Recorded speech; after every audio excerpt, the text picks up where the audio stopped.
Good morning. I hope you guys slept well. Oh man. Okay, so in the last stream, I actually got a little overwhelmed, a little just irritated. There was a lot of things that I was trying to do that weren't working well at all, and I could not figure them out for the life of me. And then, so of course, stream every other day, day off. I took that time to figure out all the stuff that I was trying to have work the first time. And I figured it all out. I sorted out all the bugs. I got out all the issues. Everything works and looks as intended now. Thank goodness. So I'm gonna quick talk about just all of the things that were going wrong that ended up getting fixed and how they work now. We're gonna sort of review everything that I did in the one day that I was gone, and we're gonna keep pushing on from there. Get all the assets and squared away today. Do some level creation, and then we'll be in really good shape for the schedule on Friday. So, what was one of the first things that was going wrong that was just driving me up the wall insane? It had to do with these trees. I know these don't quite look like trees at the moment. They're just sort of amorphous blobs chilling out in the air. But shadows and such on trees were doing really, really, really bad. They looked really, really gross. There's just a couple things I did to fix them up. And it really is a couple things across all of these different programs and stuff. It really is always like one or two tick boxes that make the world of difference, and I can never remember what they are. So the big thing that made the trees infinitely better, I will show you real quick, is let me go into this texture right here. The first one, oh my goodness, cat. It's okay, I promise. Sorry. My cat just made a death meow. So the first thing, oh, also welcome. Good morning. Good morning. Glad to have you here. The first thing was just putting something in the emissive color. Here, let's actually backtrack a second. Let's undo that and let's undo the. I probably need to compile that real quick. Yeah, so immediately these trees look a lot less vibrant. But if I go a step further and I take this bad boy out, this is kind of what we were dealing with, and even these don't look quite as good as, or quite as bad as they were at first, and I just could not for the life of me figure out why everything was going so terribly and why all of the shadows look so bad. So, what you are seeing, and sort of one of the default setups, is if you boot up Unreal for the first time, and you select any of the like pre-made like third person template or first person template, you already have a number of these things already in your level. But all of these things that are in your level are part of the reason why you have like a nice blue sky, a sun in the background, all that stuff. You can take those out. And if I take them out one by one, even if I just get rid of the height fog to begin with, you see that immediately breaks up the horizon into sort of this like horrifying death void. And if I get rid of the sky atmosphere as well, you see that we are truly now just in the void, a black infinite space with one light. So these little things which you use to create an environment, the building blocks of an environment, are really important because they add a lot. And the thing I was missing, let me go ahead and add those things back in real quick, is I took a quick look on stream last time and I saw that I had sky atmosphere. I was like, cool, I've already got the sky thing. But 'twas in fact not the sky thing I needed. There's another sky thing I need, which if I type in sky, in a brilliant moment of word association, is a skylight. And what a skylight does, I don't know if you can see it, I'll tick it on and off there, is it's just, you can consider it ambient lighting, right? So you have the directional light, which is supposed to mimic the sun and it coming down in all of its intensity. And then the skylight is just all of the lighting from an outdoors environment in particular that bounces around and hits stuff and does all sorts of stuff. So without that, the shadows turn into these really harsh, really dark, gross things. And with the skylight, that just softens them up quite a bit so you can actually see what's going on in a shaded area there. Good morning. Is it a survival game like Zelda-esque? No, no. It's more of a party game something along the lines of party animals, or I think it's called stick fight, those sorts of things. Uh, party battle game meets. Uh, there's actually a video on the channel about it. Party survival game meets, or I mean, party game meets musical chairs and what was the other one? I'm trying to remember. No, it's not survival-esque. Yeah, no, this is absolutely a prototype. We're making things one step at a time here. Right now, I'm just reviewing. So if you weren't here for the stream on Monday, there I got a little flustered, couldn't figure things out, nothing was working, and so I took yesterday to figure all of that out, and now we're back, and I'm just going through all the stuff that is changed and now works since then. So one of them was the skylight. That made a huge difference. The other thing is that because these don't intrinsically emit any light, by going into the material and giving them even just a dark emissive color, such as this orange here, and I can take this quite far down, by giving them this, suddenly the back faces or the shaded parts of all of these leaves and trees and stuff looks way better. So we'll let this compile and then show you what that looks like real quick. Good morning, everybody. Welcome.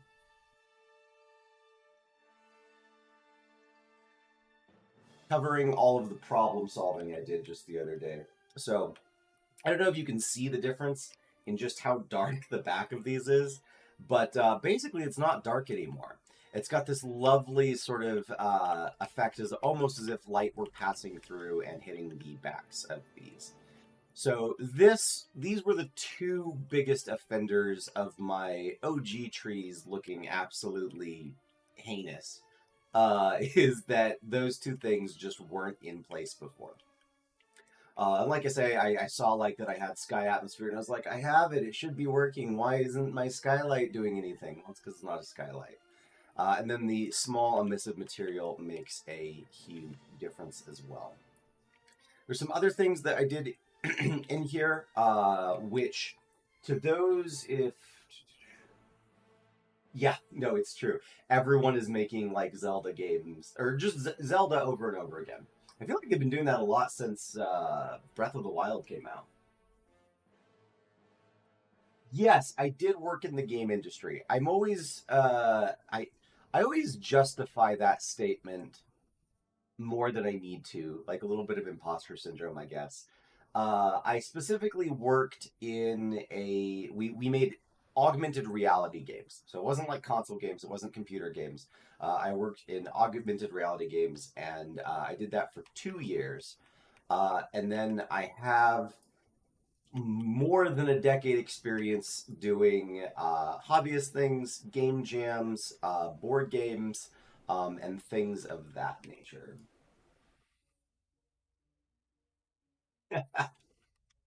Well, I'm glad you think it's pretty so far. Let me quick, actually, because this was another thing that made a huge difference in the process I was doing. So, if you don't know, trees are, the way they make leaves in most trees is they use what are called cards.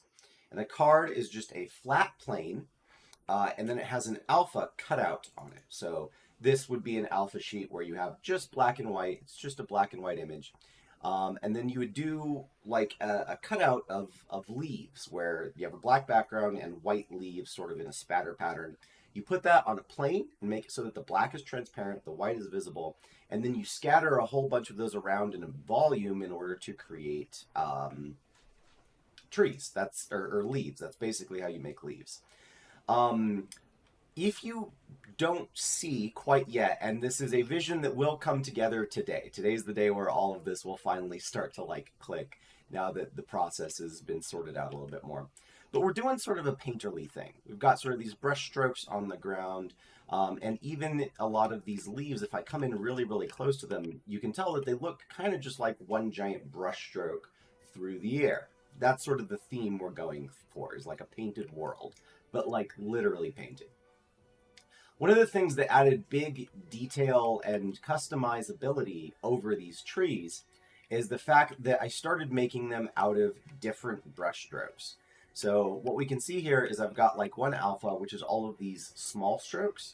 And this really increases the like density, if you will, and just sensation that there's a lot of tiny leaves in a small area. Ooh, pardon me, right? But at the same time, we also have like this pattern over here, which is a little bit less separated, but still keeps sort of that business, but kind of migrates everything towards larger shapes. And then there was the one I was looking at just a moment ago, which is this one huge brushstroke. Maybe if I look at it from the other side, one just huge brushstroke. And this adds a lot of volume and mass to the leaves without actually increasing the amount of polygons, right? So you have this big shape in there, and so you're like, oh, wow, that's a huge, thick bush. But it's not actually there, and in fact, it's reducing the number of polygons that I have in the mesh in total.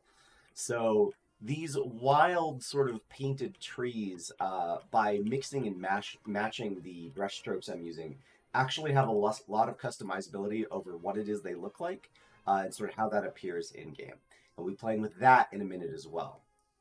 There's also some cool things with the tree trunks and various other stuff, but we'll get to that in just a moment here.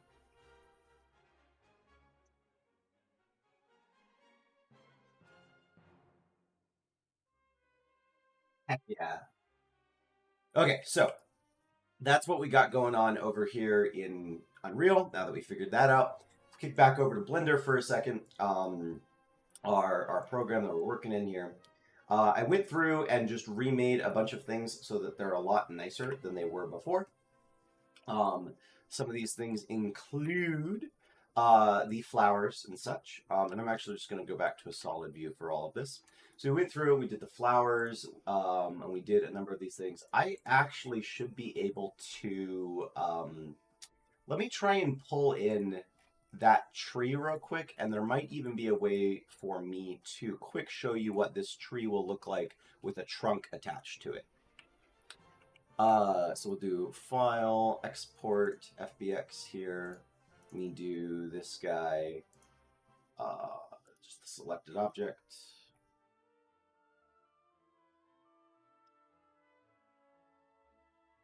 So I might actually be able to just...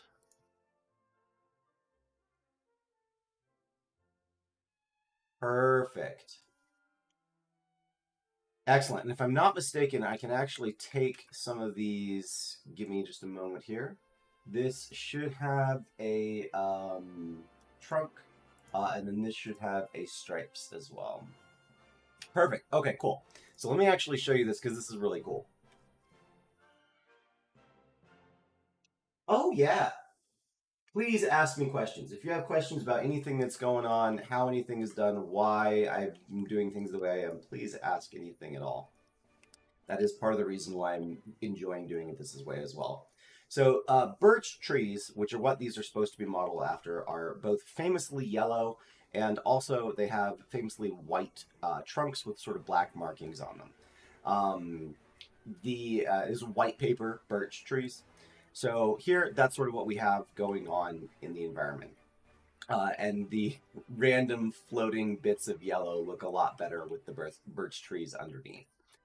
So, having said that, talking about the painted look, this is a really good example of that. Is if I zoom in at these like sort of black details on the trees, these are also using sort of brush strokes. So all of the black lines you see on all of the trees are just more brush strokes. And we're going through and making a good effort to make sure that any detail, when you look at it super up close, looks painted in a 3D world. So sorry for backtracking here. Back over to Blender as the thing that we're working on.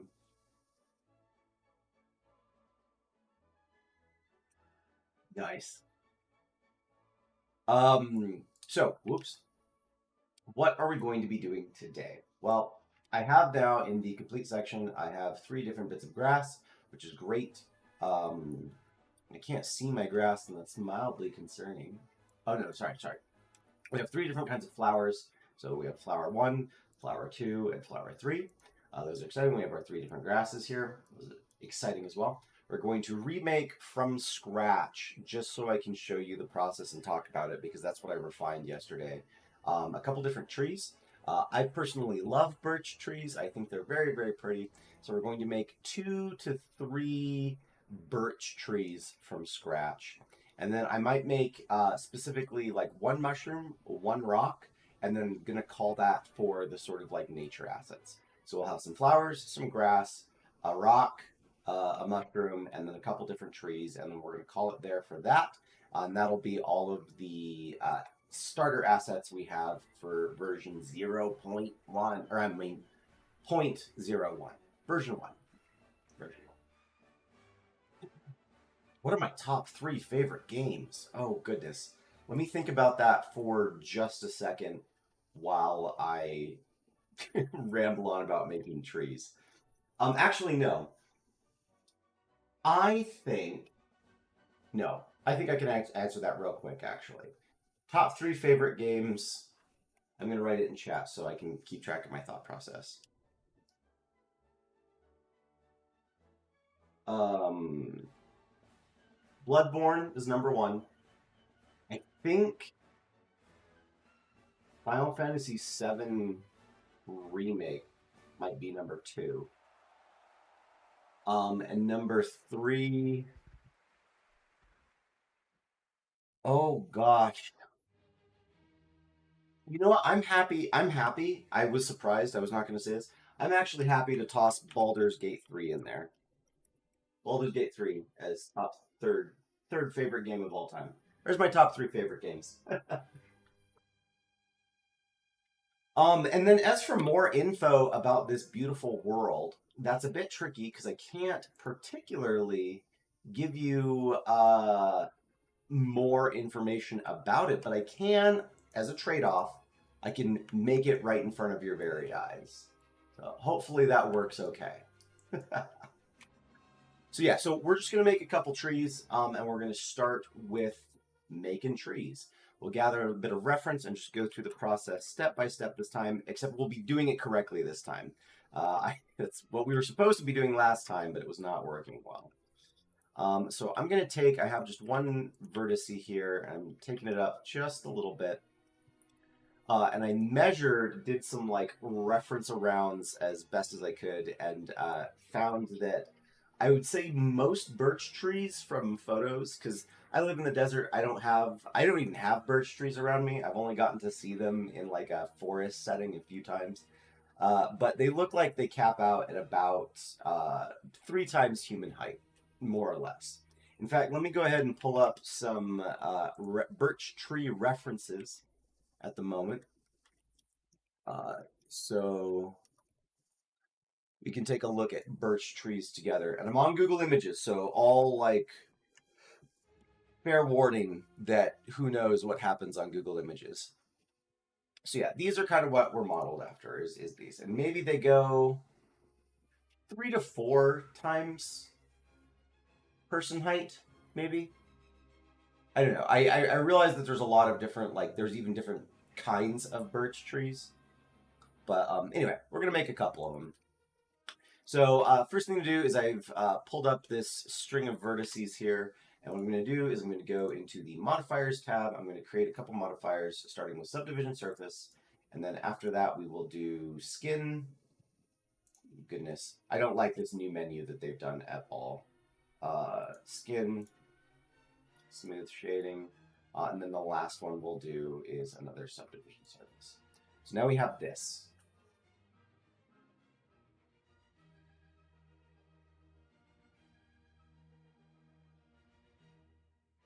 Heck yeah. Highly recommend game jams. If you've never done a game jam before, highly recommend. They are super valuable. They teach you a lot, and it is a good way to just finish something. Which is always fun and good. So I know my character is 2 meters tall, so that's 2 of these little squares here. This is 6 meter tall. We will go ahead and call this tree underscore birch 00.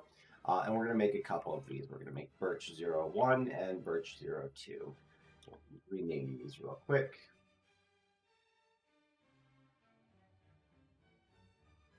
So I think we'll do it in just sort of an ascending order. where birch 00 is actually kind of a shorter, more young type birch. Birch 01 is sort of that 3-person tall. And then we'll do a really, really, really tall one, which will be birch 02. That one actually goes up even higher. And so we have, so far, every time I've told people to do this, they've been like, oh my gosh, that's so clever. I don't know why I never thought to do that. I've actually done two things here, is I've pulled in a character that is the height of characters I intend to use in the game. So I know that if I make my tree this tall in comparison to a person, then that's how tall my tree is going to be. I don't have to worry about anything else. Just because my character is here, however tall it is or big it is in comparison to that, that's how big it will be.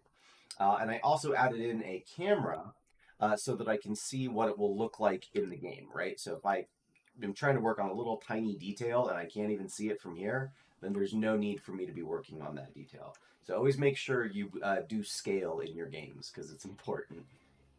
So let's go back to birch tree 00. I will make this guy. And what does a young birch look like? Let's go back to this young birch tree. Ah,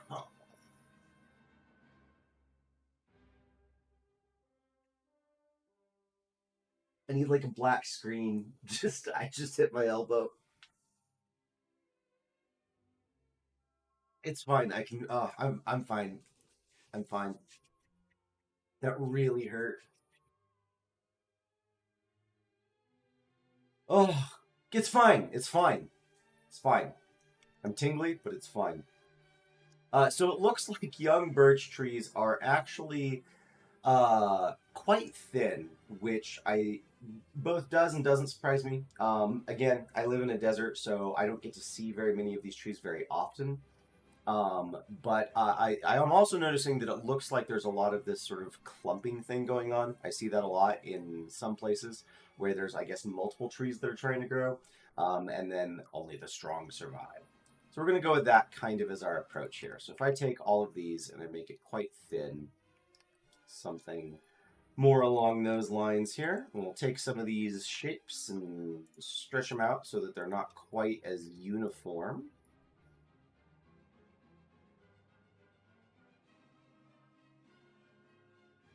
Perfect. Yeah, something like that. And we might even do two of these. We'll do like a little cluster of maybe like 3 or something like that. And I think that sounds. Is 3 too many? No, 3 is not too many.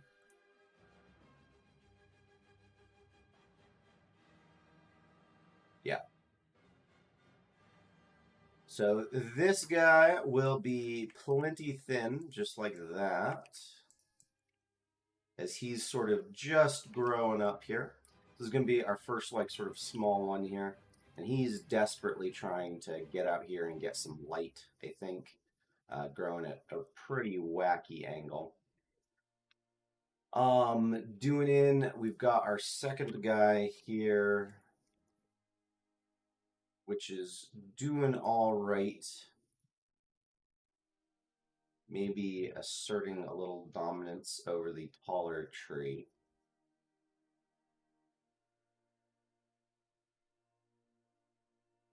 And then this guy here doing something like that. No, that's fine. Let's take this guy. So this will be sort of our first birch tree.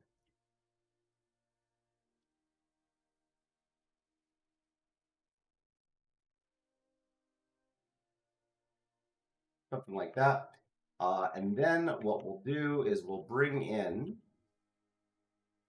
a bunch of other vertices and bring these guys down to make branches at the top.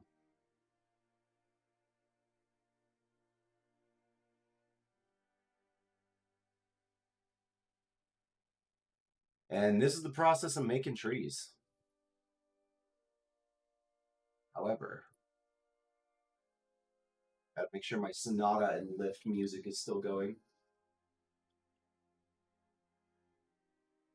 So yeah, making assets is not necessarily always the most glamorous of times, but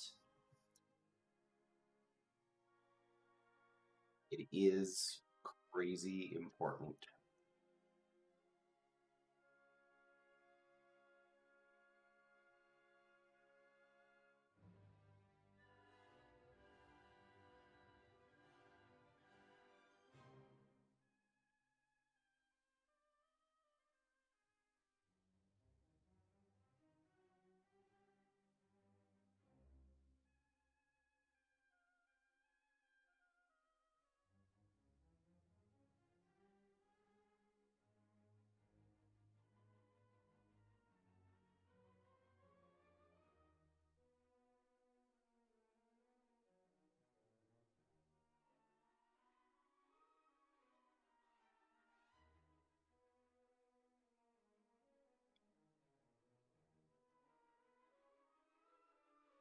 I think actually,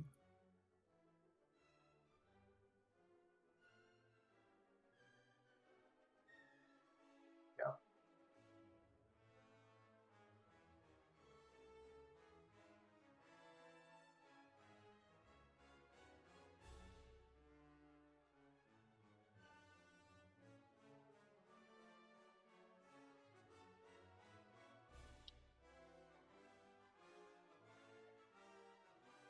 There's not really a right or wrong way to be doing a lot of this stuff here. I know a lot of people have brought up things like Treeit, which is a really useful program for making trees. The thing with a lot of those programs, though, is that like there's certain things you can do. One of the things I want to make sure is I'm making each of these like assets, right? Let me actually hide my references.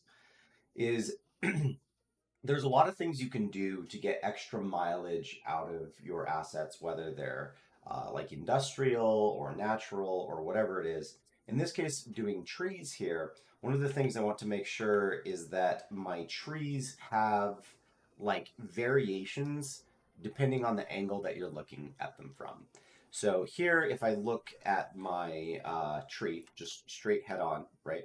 I might even take this guy and I might move him over just a little bit, something kind of like that. And what I can see here is I've got primarily these like two beams, just visual. Like if you imagine like a silhouette, I might even be able to, yeah. So if you imagine just a flat silhouette, we've got like a V like this, right? And if I go to the right angle view to this, you see it looks wildly different, right? We've still got a V, but now we've got two extra branches shooting off towards the side. And that's really good visual design because it means if you see this single asset from multiple different angles, you will be able to tell, or you won't be able to tell as easily that it's different assets. Or it'll all, we start over. Because it has a different silhouette or like a fairly wildly different silhouette from two different angles, this will look like more than one asset. It may look like multiple assets are being used when in fact you're just using one that's dynamic in and of itself. Oh man, that was hard to say for some reason. The other thing too is just making sure that you use a combination of big and small shapes. So contrasting the one like thicker tree trunk we have with the very thin one is good. Things of that nature. Boy, we are going to be in for a very rough time if I already cannot speak. Goodness.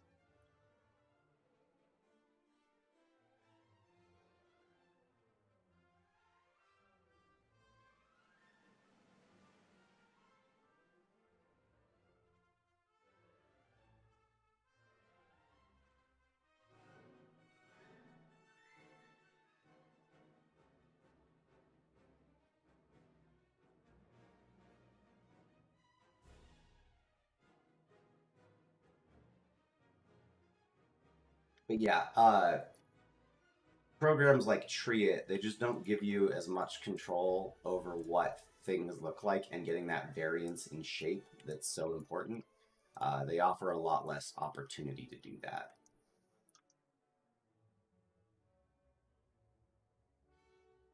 Was my point.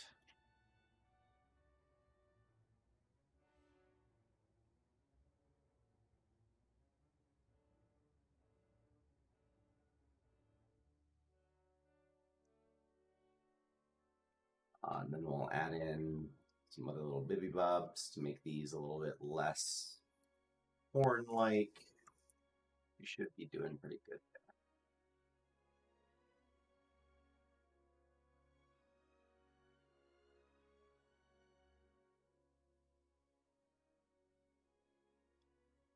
Perfect. Turn on my reference here.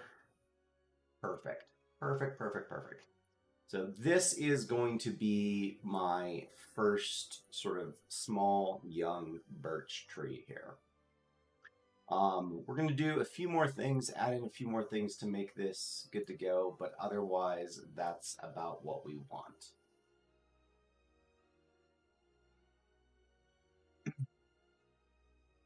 We'll do those other things in a minute, actually. Move on to the next tree. This one's a tall boy. Go back and look at my birch forests again.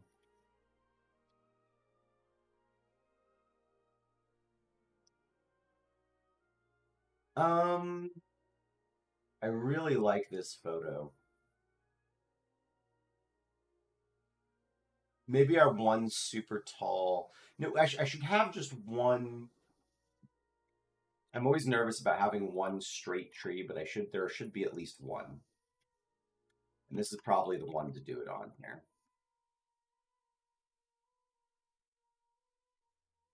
We'll do one just straight tree. Does still go into branches near the top.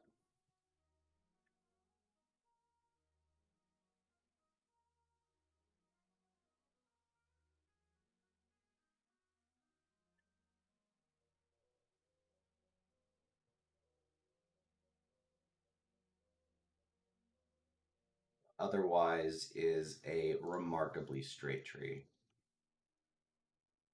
And like I say, this is kind of the thing that you want to avoid in a lot of ways. Because, so going back to what I was just saying, right, is if we look at just the silhouette, if I look at the tree from this angle and all of these angles, it all looks like just one straight thing. There's stuff I can do at the top to sort of change it up, and that's what I'm going to be doing my best to do. But on the whole, this is like not how you want trees to look in general.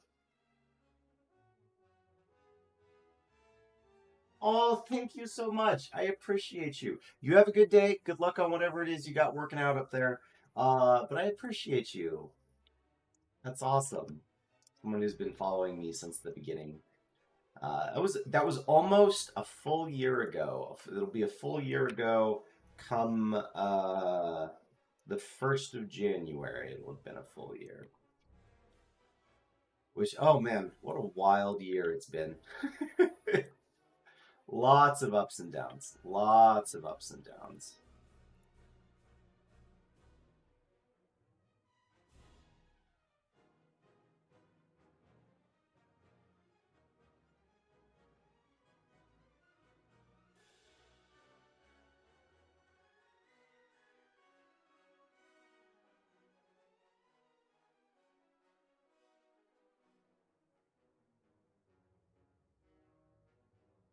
So yeah, I think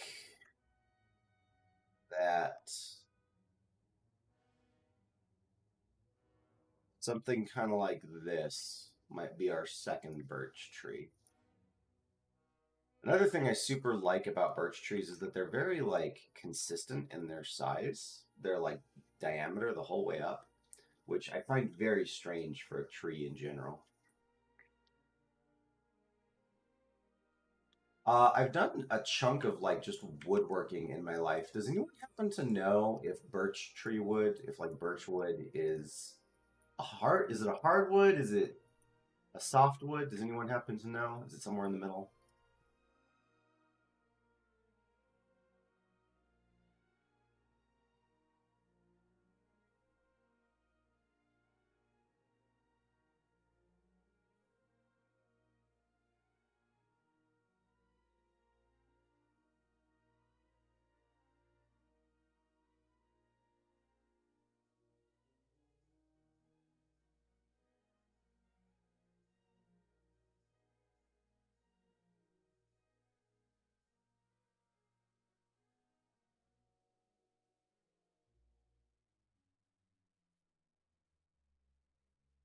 All right.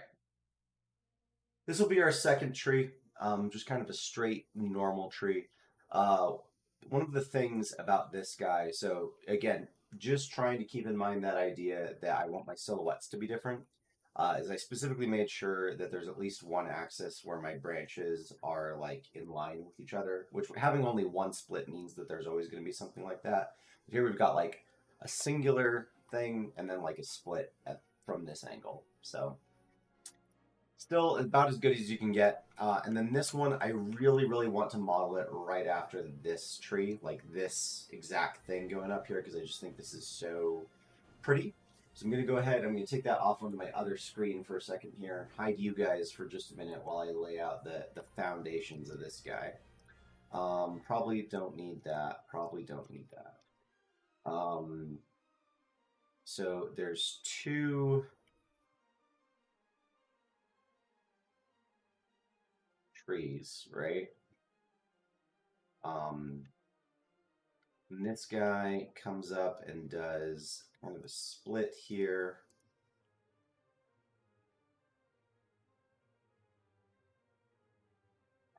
Splits as it keeps going up here.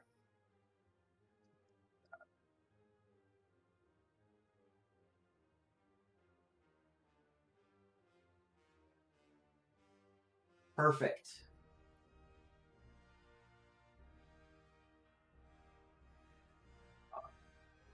Give this guy the big body at the bottom. This guy.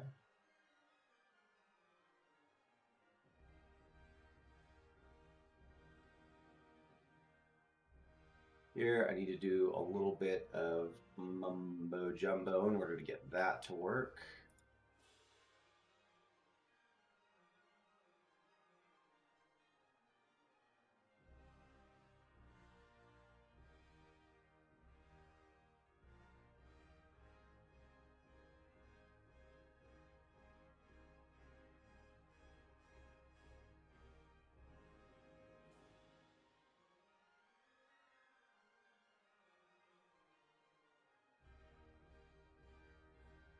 It's the mumbo jumbo there.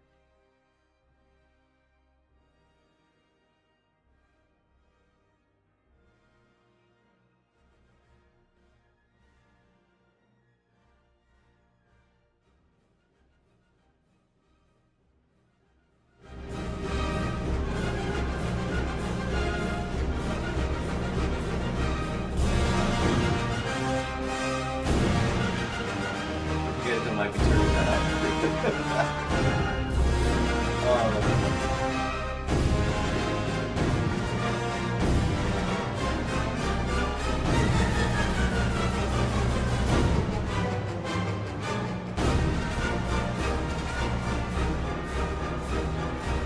oh.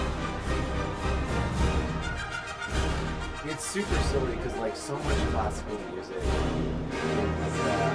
just there's never most I think modern exposure of classical music either comes from like band camp in like high school or something around that age, or it comes from movies. Right? No, exactly. It comes from movies, and usually the scenes in which classical music starts playing are not like they're either as hilarious as it can possibly get, like that particular stanza of that song where it's just going off the rails, everything is going wrong, everyone is tripping each other, and it's just hilarity ensues. Or it's like the height of violence.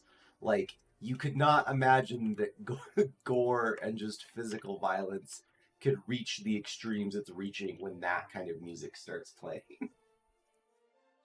Oh, it's good stuff though.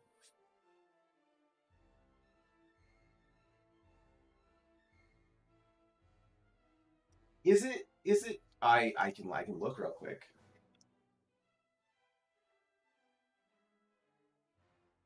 Um,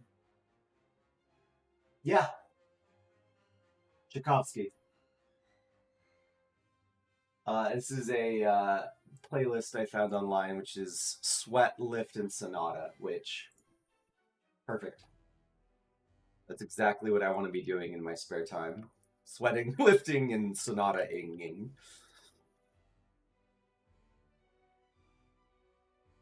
We're almost done with this tree, with these trees here, and then we can move on to more fun stuff. Greener pastures. Lots of twigs moving in that direction, and then I guess this guy will branch out hard in the other direction here. So yeah, so this again, I know I've kind of touched on this. I'm distracted because it's very. I don't know how people who stream all the time like do it, how they are able to have completely rational conversations while focused on something else. I'm real bad when I focused. If there is a thing I am doing, it takes 110% of my brain power. I cannot do more than one thing at a time.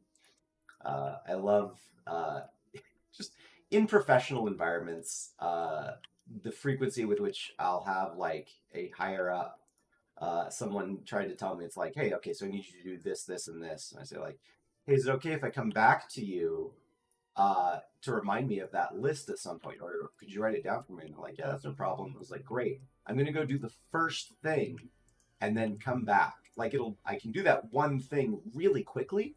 I can do it really well, but I can only do one thing at a time. My brain is not wired for anything else.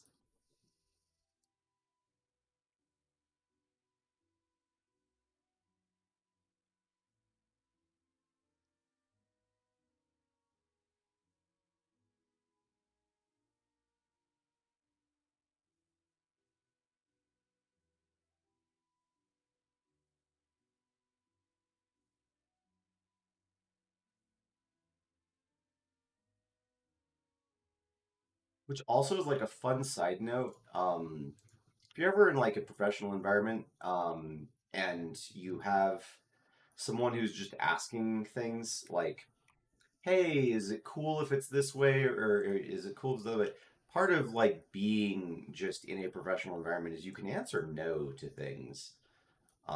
I know when I got some of my first jobs, I was really nervous because I was like, oh my God, they believe in me. I have to not let them down. And if they ask me for anything, I'll always say yes. Uh, but don't do that. That's a really great way to not have anything go well. Someone asks you if you need something, say, yeah, this is what I need.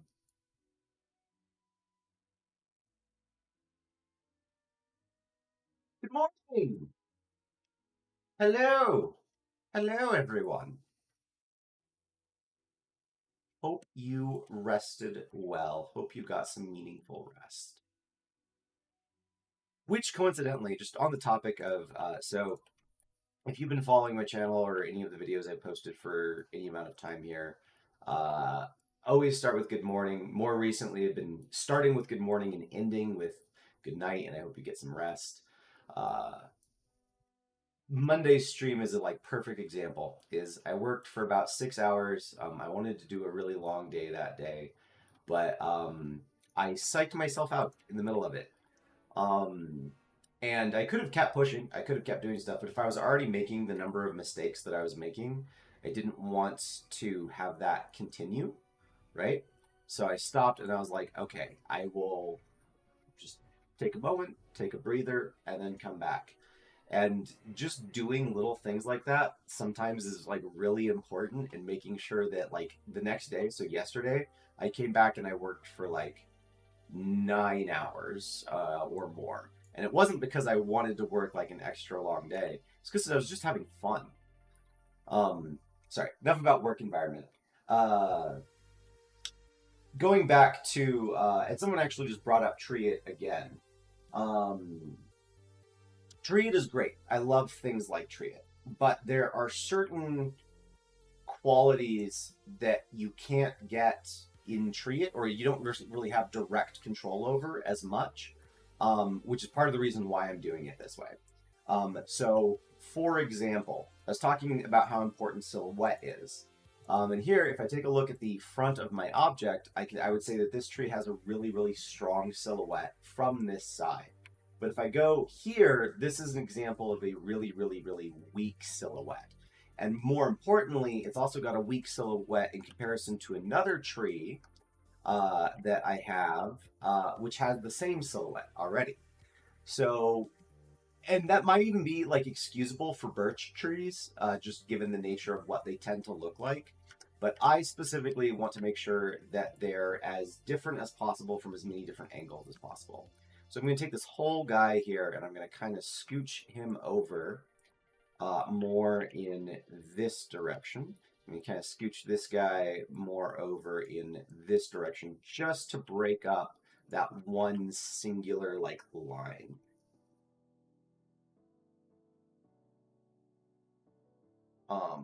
And here I'm looking at it, we've still sort of got that, but what I could do, and this might be a really interesting shape, is if I take, especially from just that one angle, it might be quite nifty if we get them spread far enough apart that you can get like a weird sort of zigzag going on almost. So they're doing this weird like almost helix thing. And that should look good from a huge number of angles here. Just kind of what we want.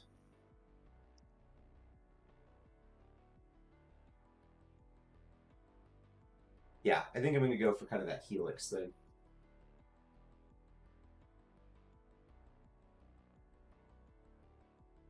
Oh no. I'm so sorry to hear that. Um Also, dude, if you need to leave, please, by all means. Like that's the literally on the topic of like pushing yourself too hard in work. There's no need for you. You do not have to stay here if something like that has just taken priority. It is a-okay. Like, please do what you got to do. That I'm so sorry to hear that.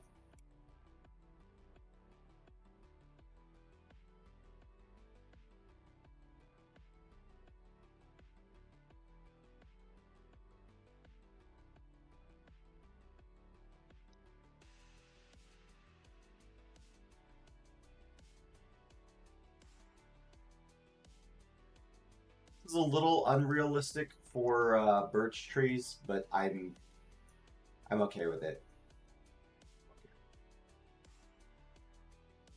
That looks pretty exciting. I like that. Yeah, that's what we'll go with. Okay, so these are the base tree trunks done.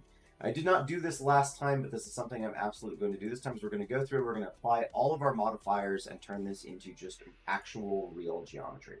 So going over to our first birch tree. Also, let me double check the scale again because that's a huge tree, but I'm okay with that. I am okay with that.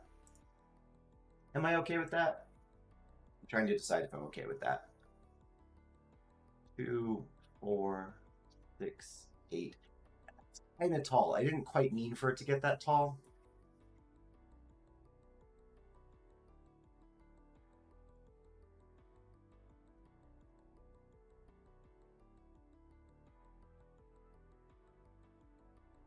That's fine. It's fine.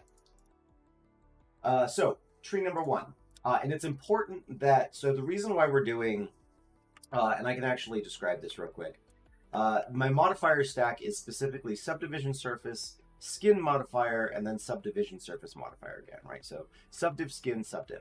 Why do subdivision twice, right?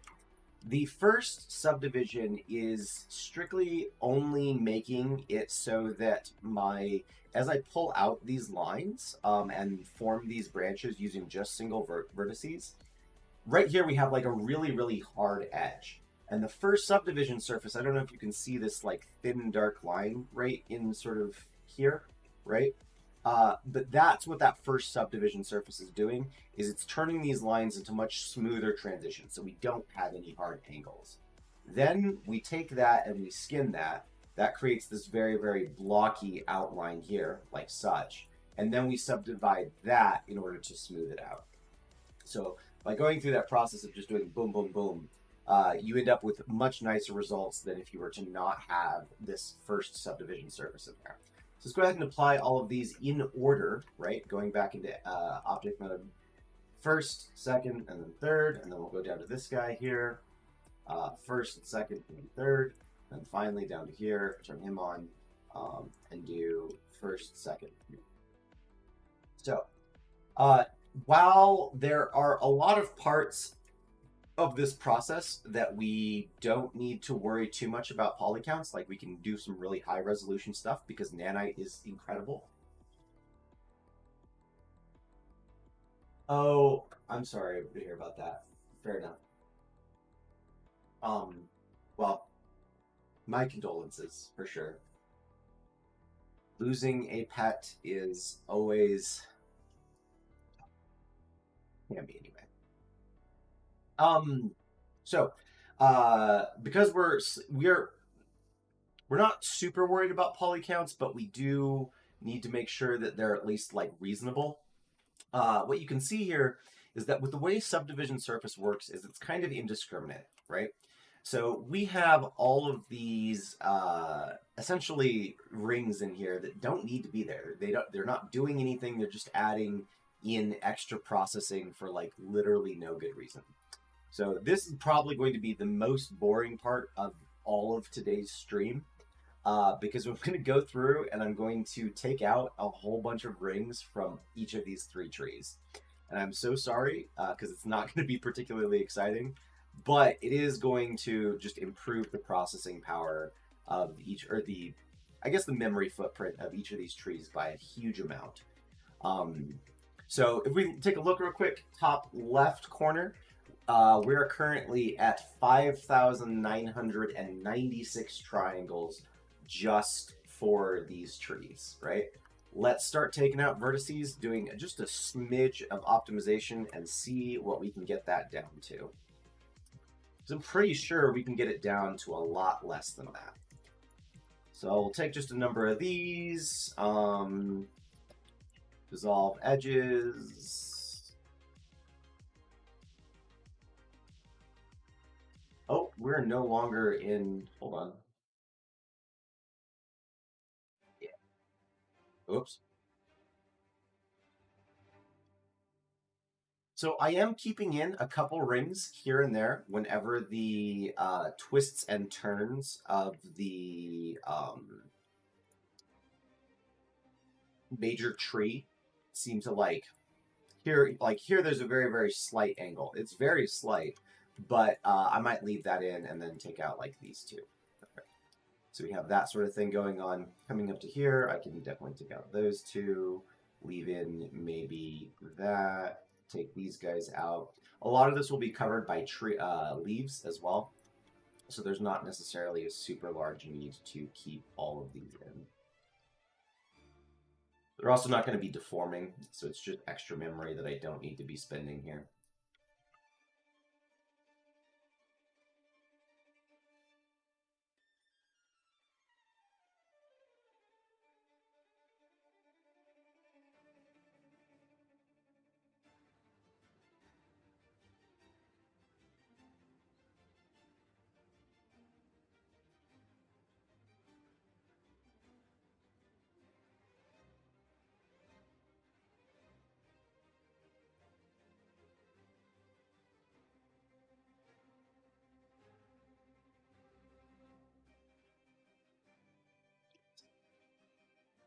Perfect. That's one of our little boys down, and we've already knocked more than 1,000 triangles out of this, and that's that's kind of why we're doing it this way. I'm sure there's ways to automate things like this. I'm sure there's a way to make it so that it doesn't add in like quite as many edge loops, but again, we're only really concerned with our immediate needs at any given time, and they're usually quite small. So we can get away with just a lot of stuff by hand. Oh, take that one. Yeah.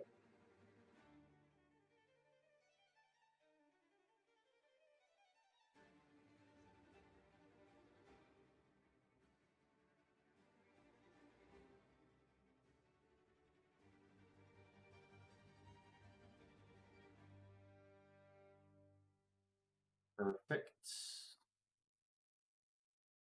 Got those guys, especially here at the tips of this is where it's like especially just you don't need this many vertices doing nothing up here.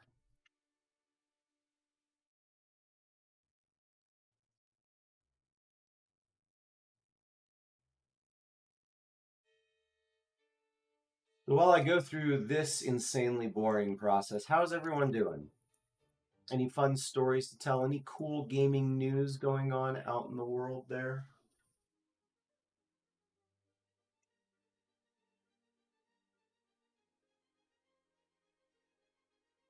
Yes, this was made with a skin and subdivision modifier. But if you start from extruding edges and then convert it to a curve, it shouldn't have that many edges.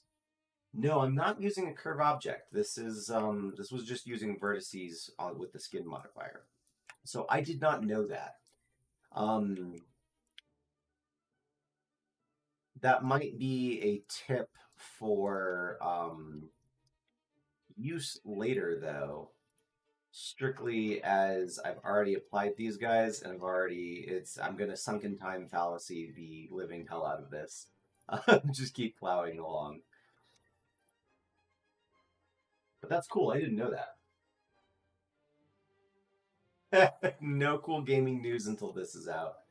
Yeah, yeah, that's what I want to hear. Whoops, whoops.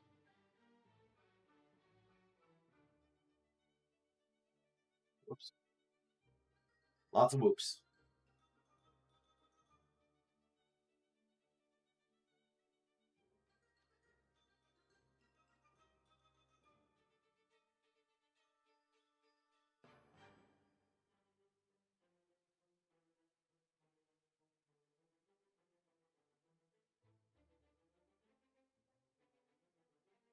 So, how many polys did our thing start off as? It started off as 6,000, like 5,992 or something like that.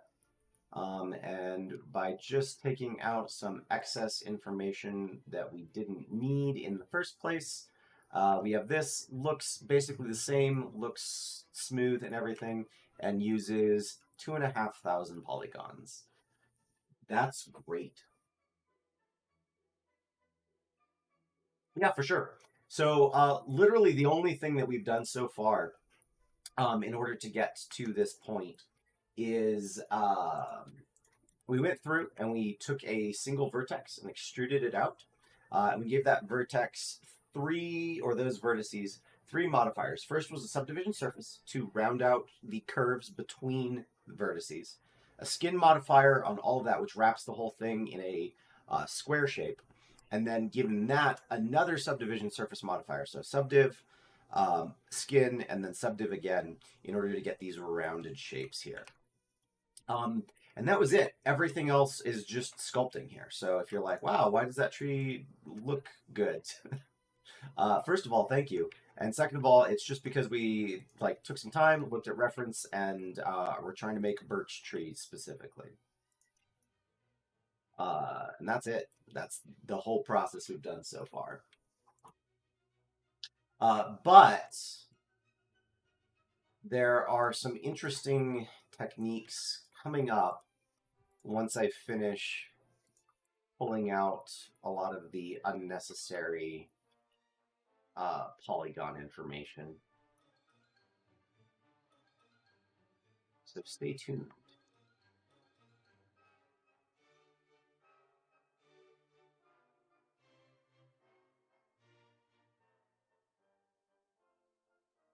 And this is also not too bad. I don't even think it's been like maybe what, 5 minutes? 5 minutes or so. If it's been like 30 minutes, please tell me because my concept of time is very wacky when streaming. Here, I don't know if I want to fix this. I could probably just go into sculpt mode and like take my smooth brush. That's one of the so if anyone's ever talking to you about like Blender versus Maya stuff, right? Here's a point for Blender that is just awesome, and like I love Blender for this, right? Is I was like, oh, this is a job for sculpting. Like I thank goodness because I doing this by hand manipulating vertices would be an absolute nightmare. So I wish I had a sculpting tool. And Blender's like, no worries, I got you. It's all part of the same package. Um, that's great. I just that's the way to get it done.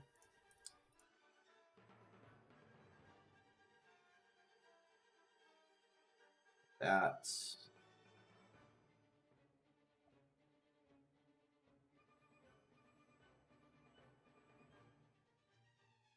looks like there's a few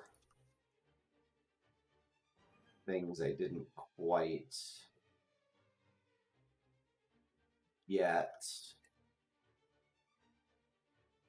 That's okay because again, sculpt tool. Whoops.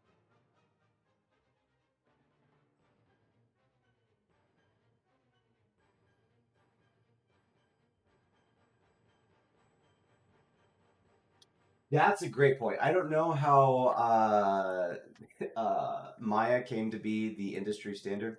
Neither do I. I feel like so many things in Maya, like there's some there. Don't get me wrong. There are some things it does that are amazing, right? In particular, rigging in Maya is just about the best time. It's great, but most other things in Maya are not great. I just it's not good. It's not a like very user friendly program. I wouldn't argue. Um, and I know there's people who would skin me alive for that. Someone asked, "How's the board game coming along?" And the answer is, I haven't done a lot with it since I mentioned it because I've been trying to do a lot over here. However, uh, in other news, I was actually thinking of once this hits version one, once I have a thing that people can download and play, I was tempted to actually do a couple streams here like this on the board game. It's like take my webcam over, shine it on a table, and just talk about making board game parts. Um, which I don't know. If you guys have any early opinions on whether or not that sounds interesting to you, please let me know. But yeah, board game, picking that up again, and just doing more editing of stuff in the near future. But haven't touched it much since last I spoke of it. Which also, if you don't know and are joining in on the stream, I don't just make video games. Oh no, I do many things. All of it games though. All of it definitely games because games are great.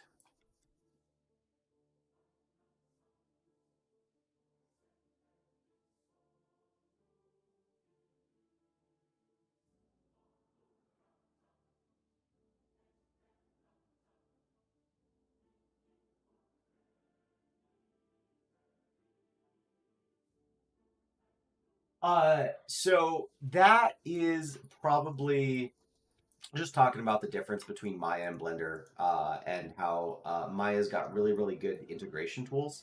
So whether that's um, importing a scene or having changes reflected in some kind of other file, and you can do that outside of just Maya too. You can actually have. I know that there's a number of things where you can go directly from like I think Photoshop to Maya is a thing. There's a bunch of them. And Blender does actually have a version of that as well, with itself, right? So you can have one Blender file that you pull things from, and you can work on in another file if you wanted to. It does have that. Is it good or well explained or easy to find information on how to do that? No, no, it's not. And that kind of tends to be how it goes with Blender features, is that there's a lot of things where you either kind of know it and use it, or you don't, and that's literally the end of the story. Like I just found out recently that I very recently, right? Is I've got In here, there's a asset browser. I just found out that I can just store assets in other files and then pull them in here, right? So here I've got just my, this is the mannequin reference from Unreal Engine, and I have that just as a saved asset. I didn't know this whole thing existed until very recently, and apparently it's been out for a hot minute now. So yeah, that's one of the things about Blender is that it's kind of like if you just don't know about the feature, then good luck finding out about it seriously.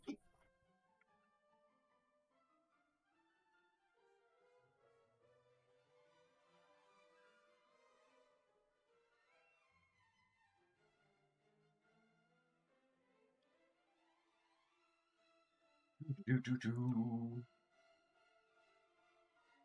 All right, and we are definitely almost done here, and I am excited for that because then I get to talk to you guys about normals, which was a whole thing that I was doing a bit.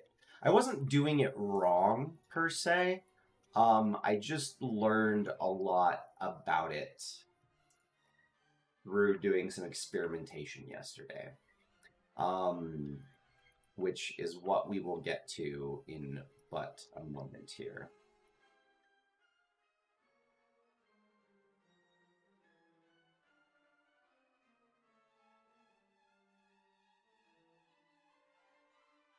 Boom. And these aren't even as efficient as you could conceivably get them, but that's a huge step up. So now let's go ahead and save. And I also forgot to rename my data in here, so give me a second. You don't need to name data in almost for any reason. This is just a step I always take because I like looking at pretty numbers if anything goes horribly wrong. But nothing almost ever goes wrong enough for you to need to name that, just so you know. You have a good day. We will see ya. Oh, I'll be streaming for probably till later today. It's currently 10 o'clock where I am. I plan to go at least until 5. There'll be like an hour break in the middle, but probably for 8 hours or more today.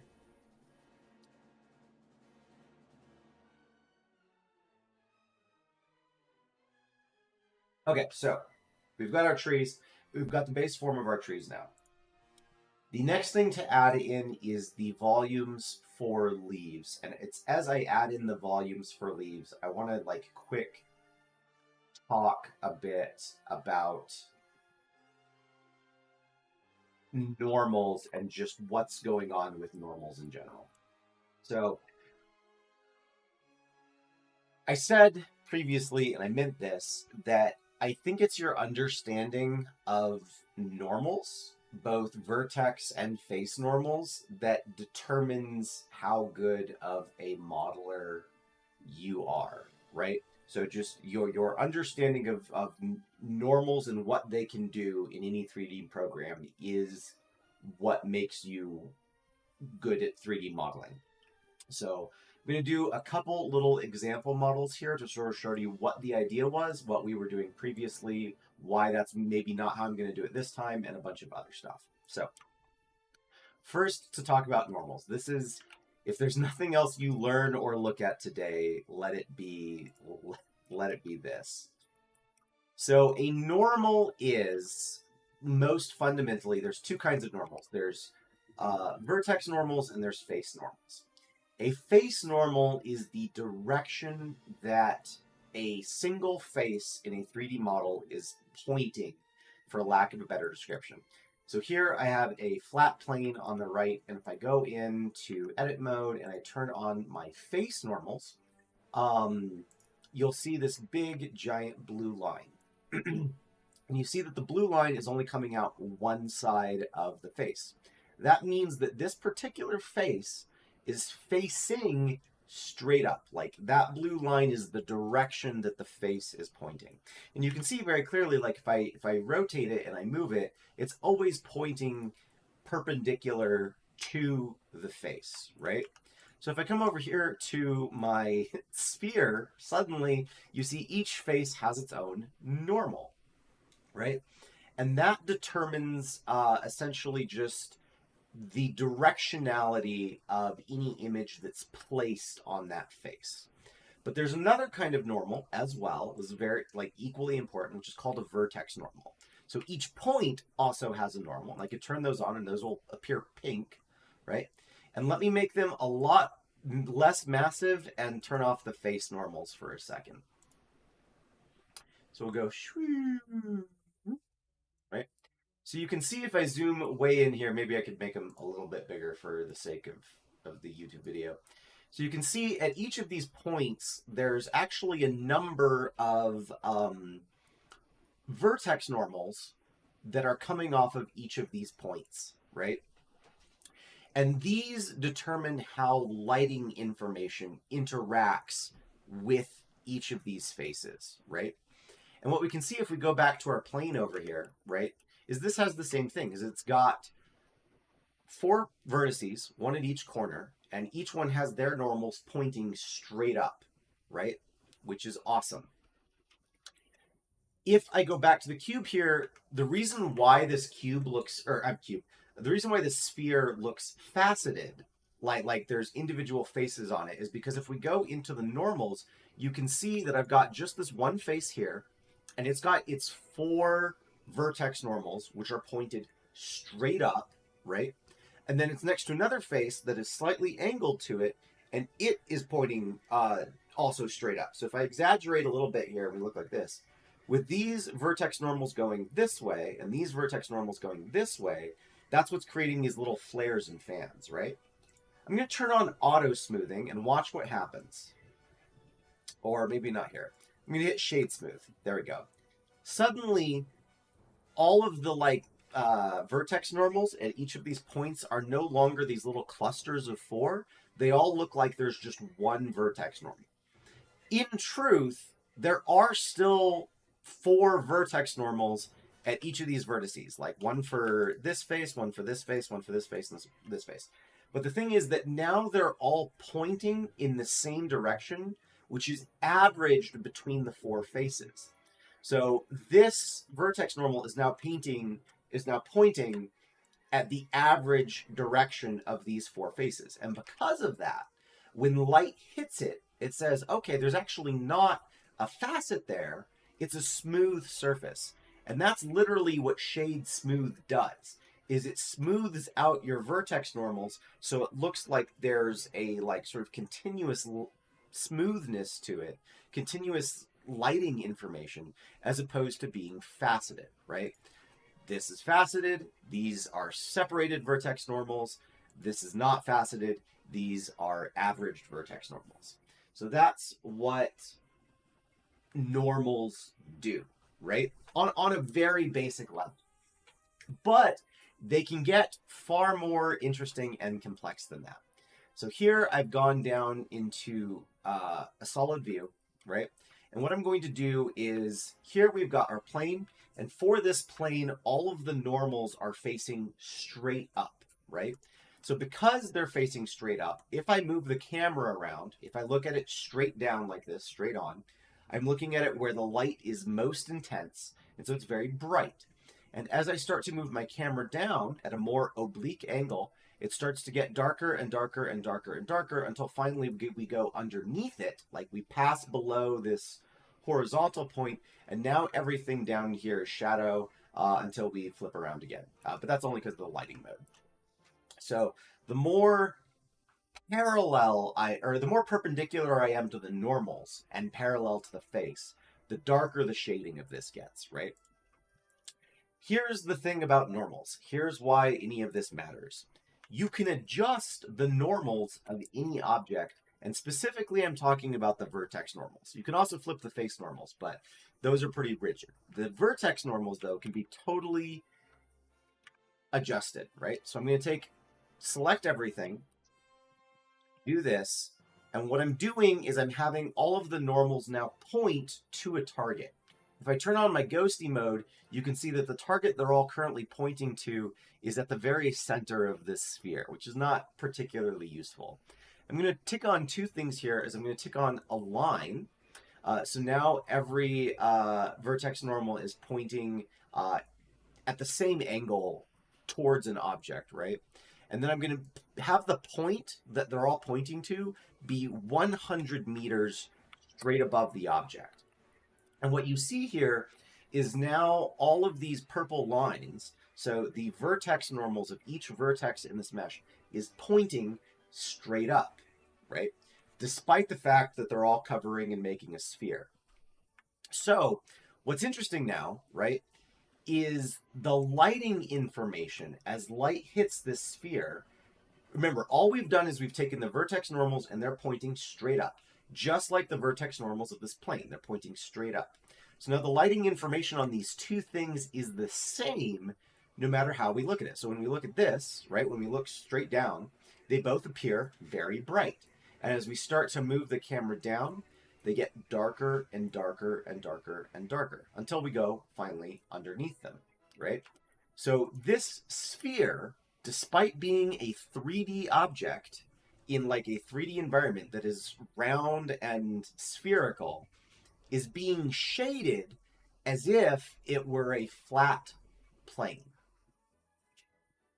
Let that sink in for just half a second, okay? So that's what normals do. Why is this useful? Why would we ever want to do this? Well, let me delete my plane for just a moment, and let me take this sphere, and I'm going to mess it up quite a bit here, okay? I'm going to specifically select a random number of vertices, and I'm going to pull them way out, weird and wild like. And I'm also going to just reset all of the normals, right? So now we have this weird shape, and I can shade it flat, and it looks like this. So we have this weird shape. It's not really anything. It just kind of is, right? Imagine for a moment that this is a cluster of leaves that we've made out of cards, which are all separate like objects in a tree. So we're making a tree, we have a volume, we put all these cards into a random cluster, right? If you try to light that, it will look terrible. It'll look just not great, right?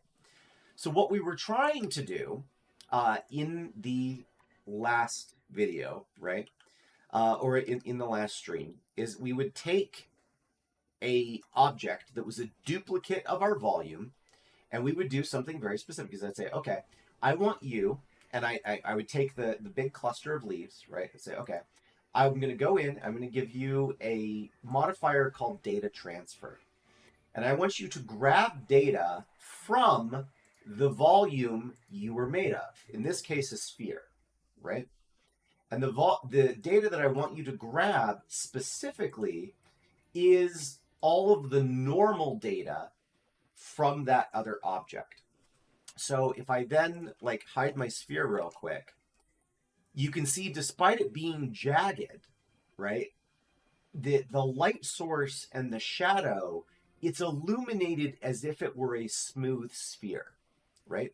So despite being a very like rugged, crazy, unpredictable surface, we've illuminated it as if it were a sphere, which is cool. First of all, that you can do that, because lighting this would be horrible if you couldn't, right? Because there wouldn't be a way to make the lighting on something this chaotic unified.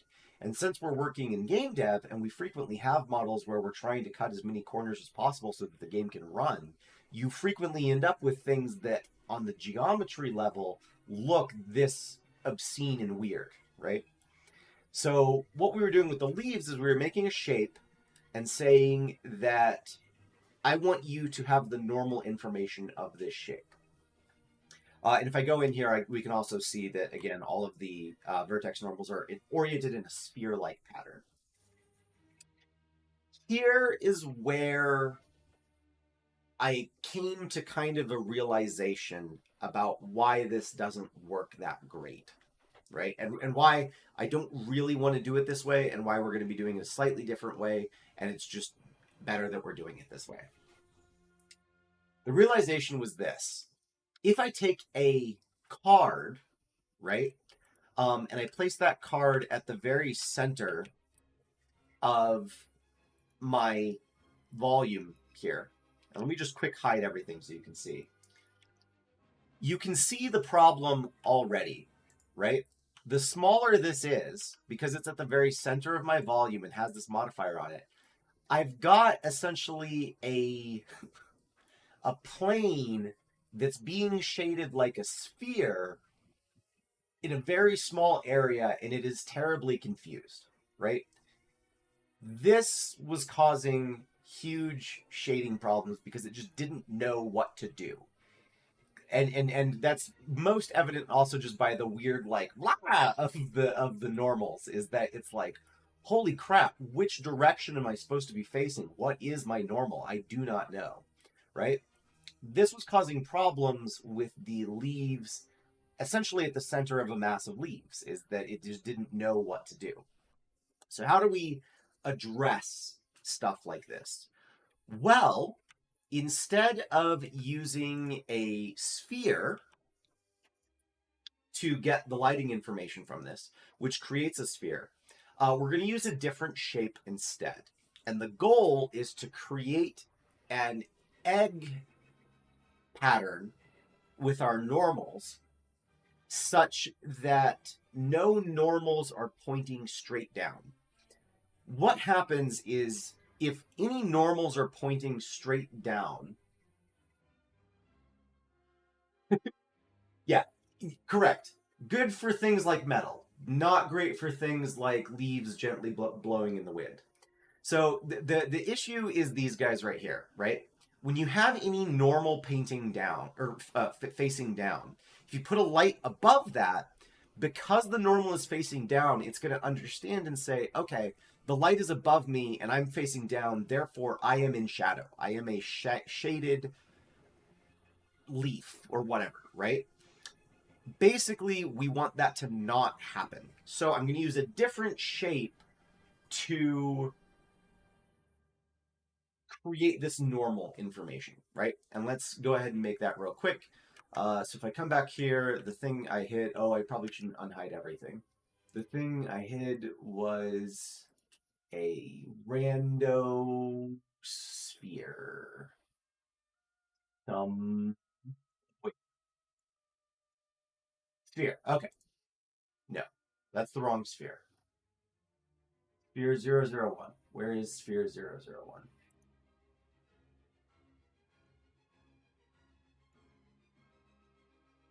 Sphere 001.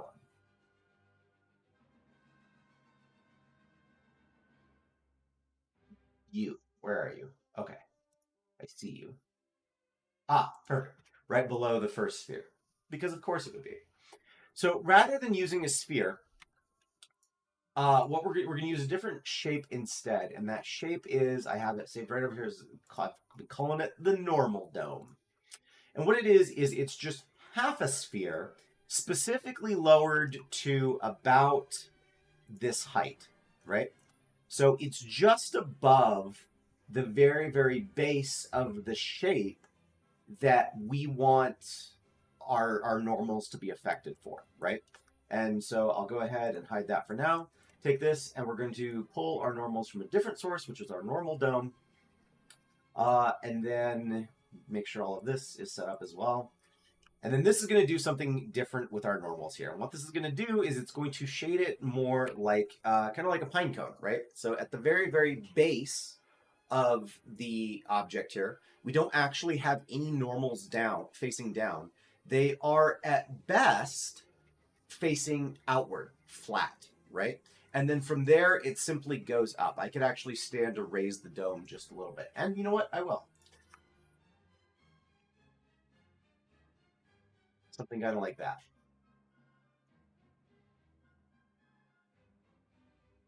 So with all of these normals now facing more outward and upward, what this means is that we actually won't really have any hard shadows on our object.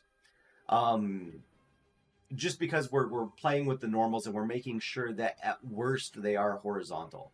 So you actually, it's very, very difficult to get a shadow on this object for that reason. And that's actually great for the purpose of leaves, right? And that's essentially what we're going to be doing with our leaf clusters. Now then, there is another thing as well on the topic of just normals and why we're doing things the way we are. Let me pull up my birch tree and let me add in a we'll say that this is one cluster of leaves, for example, and I will edit this in just a moment. We'll say this is another cluster of leaves, and then we'll add in a third cluster of leaves up here, right?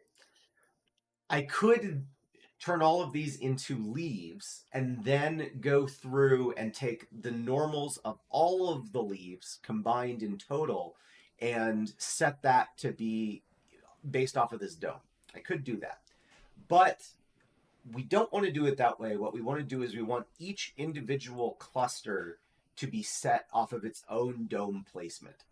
The reason why we're doing that is because if you look at trees in nature, they're often made up of like clumps and clusters and weird like bunches of volume, right?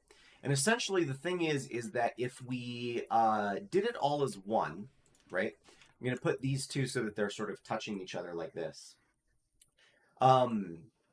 If we did it as one shape here, basically this area where they meet essentially would all be shaded as if it were one object and one sort of like smooth transition. And we don't want that. We want the whole top side of this lower sphere to be lit as if it were its own unique cluster. So essentially, the whole thing I'm trying to say is that that's what normal manipulation is. We're going to be manipulating the normals of all these volumes, and we're going to do it individually so that if for any reason one cluster gets hidden by another, it can still receive light in a way as if it were its own unique thing. And doing all of that should result in even prettier trees than these when combined with everything else we've got going on so far. So let's finish making our leaf volumes and get it squared away. Good morning! Morning, everyone! I'm glad you all are here. So that's the plan. That's where we're at. That's what we're doing. I hope that that wasn't a whole jumble for the bit about normals. I know it was a lot of information. Let me get rid of some of these spheres here, actually. Are we on the first tree? Where's my character? Okay. So,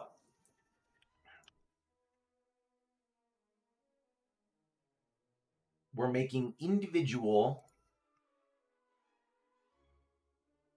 clusters of leaves.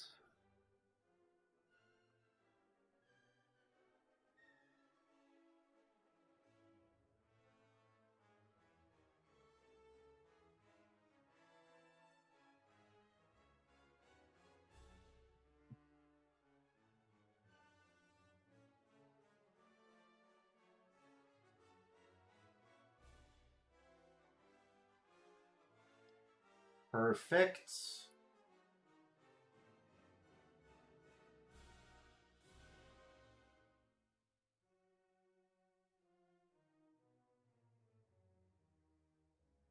As a fun note, just a fun little quick tip for you is I was having this problem as well earlier as I was using geometry nodes to populate each of these volumes with just different leaves and cards and stuff like that.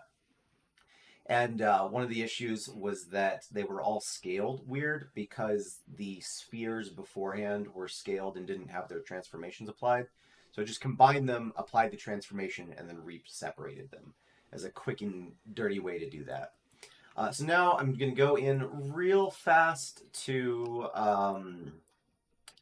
sculpt mode here and just make them all a little bit more shapely.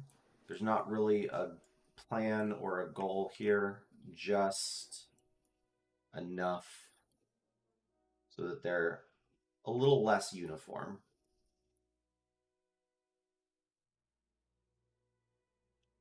And already this is like a really great example of the let me take this down to like 5. Nope. Nope. No, no, no, no. No, no. Goodness. Goodness, Blender. Come on. There we go. There we go. So just again talking about like we want each individual cluster to be its own thing. Is this smaller one where there's this overlap here? Uh, this by giving them separate normals, these leaves will be illuminated even if this is in the way. And that's what we want to have is leaves essentially in the center of volumes that are still being illuminated fully, which you don't get if you combine everything.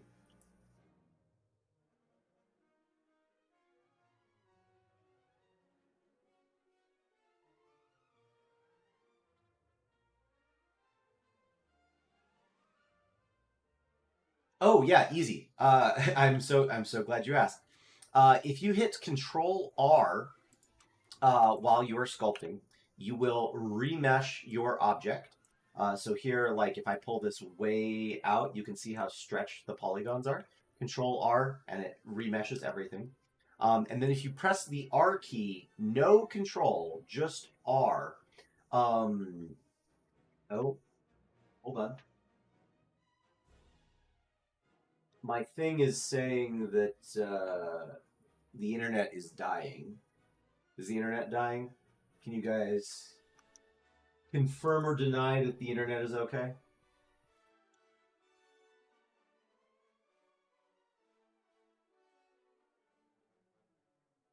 I'm gonna type this.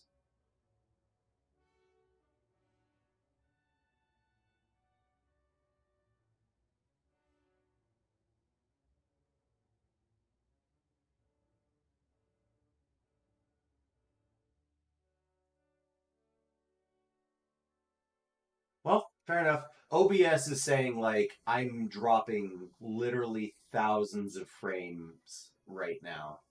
So, all right. My dying internet is better than your working internet.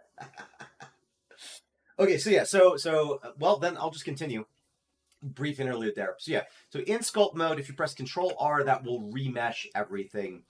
If you press R, no Control, no Shift, just the R key, as in rewind, that will let you set dynamically the grid size of your remesh.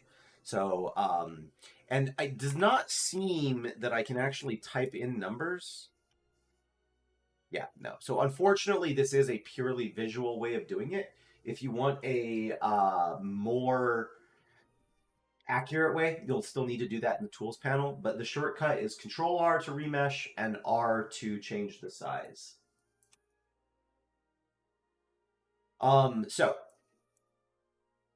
So there you go.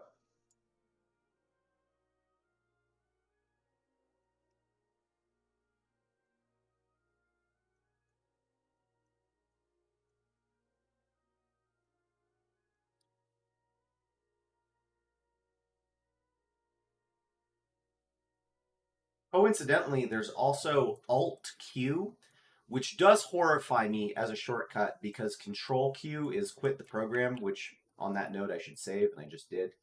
Um, but Alt Q will let you quick select whichever mesh is currently under your cursor.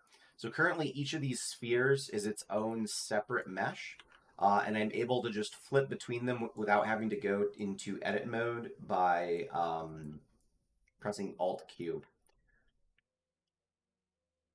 Which this is also like a really good example again for anyone talking about like Blender and why Blender is the way it is and stuff like that.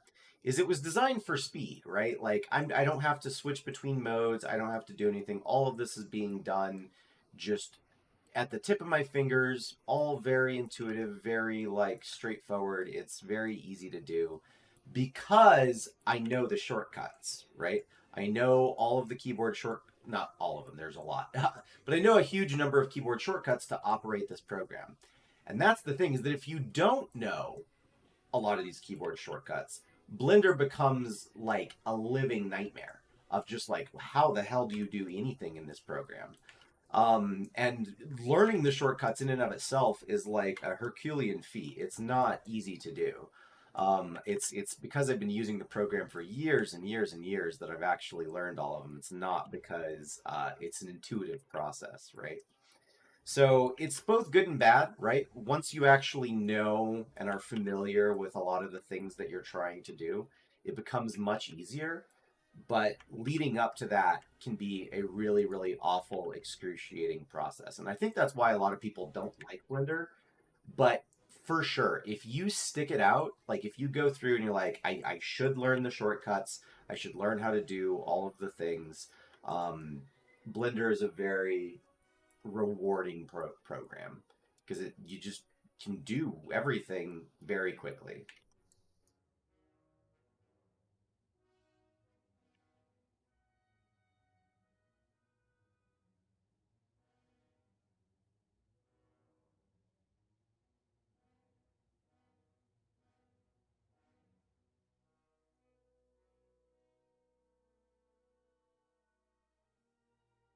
It does suck that I have to set the remesh size each time I go to a new object, though. That is a bit irritating. I wonder if I went into. I bet if I conjoined all these objects, set the brush size, and then reseparated them, it'd be fine.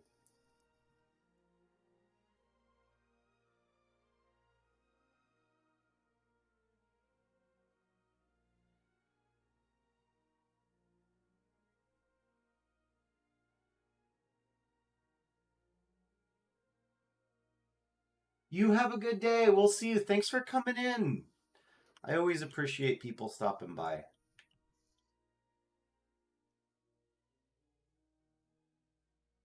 You have good luck in whatever you got going on for the rest of the day here.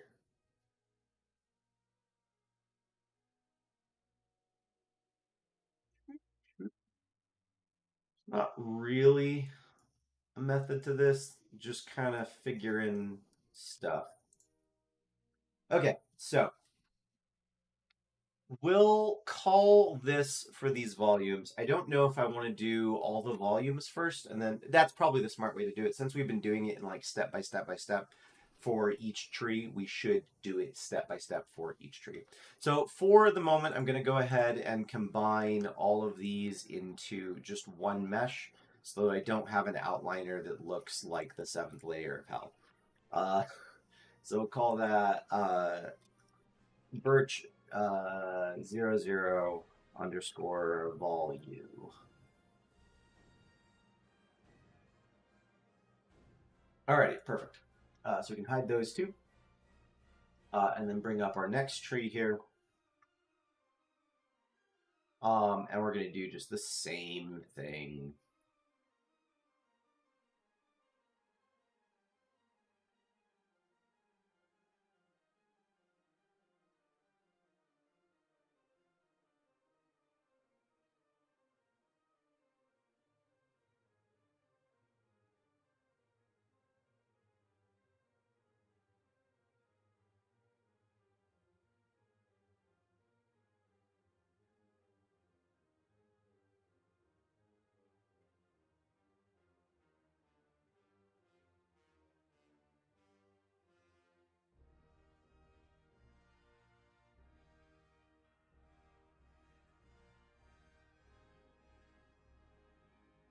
Perfect. Perfect, perfect. Okay.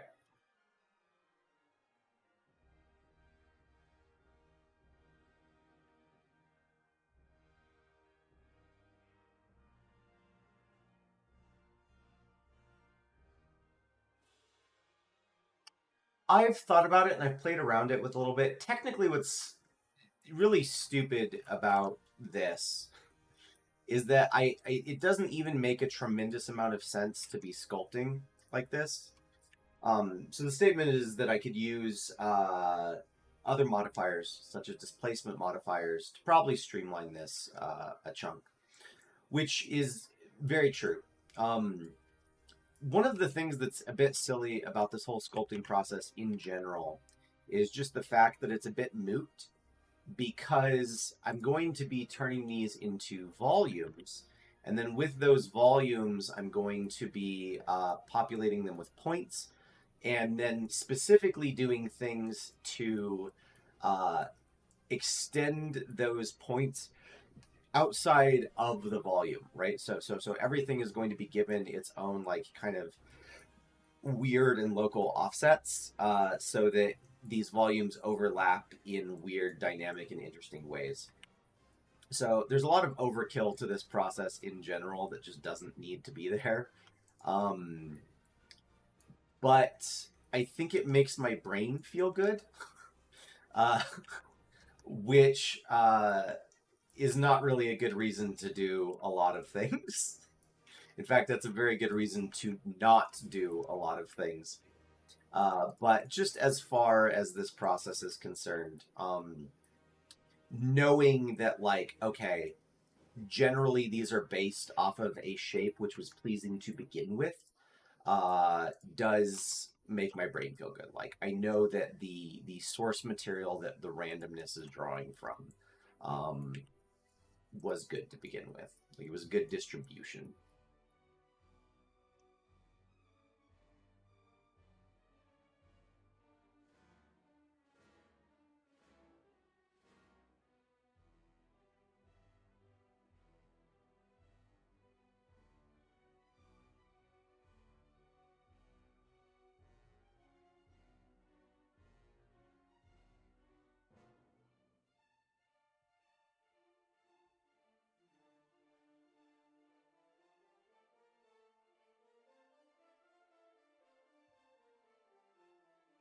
Uh,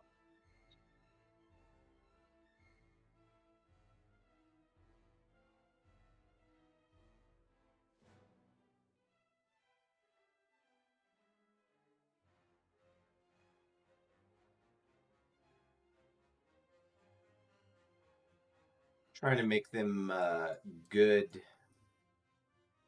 What are they called? Like Dr. Seuss trees.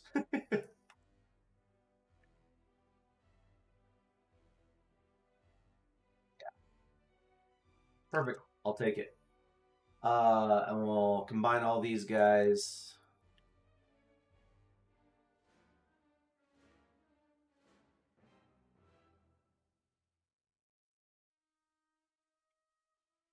That's a fair point. Better to overdo than not do. Which, yes, it also just that is very very good at like making sure that I'm going through and doing each step of the process that I need to. Because I have like I on my other screen here is even a little list of what needs to be done in what order. Because I was having the hardest time uh, remembering it just as I even as I was going through it. Like I had done it 3 times and I was like, nope, don't know how any of this works.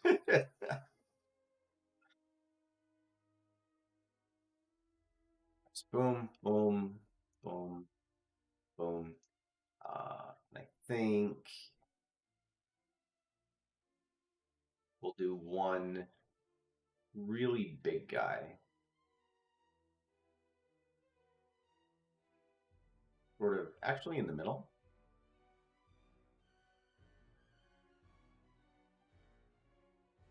Yeah. It also gives us actually a really good excuse to try something that I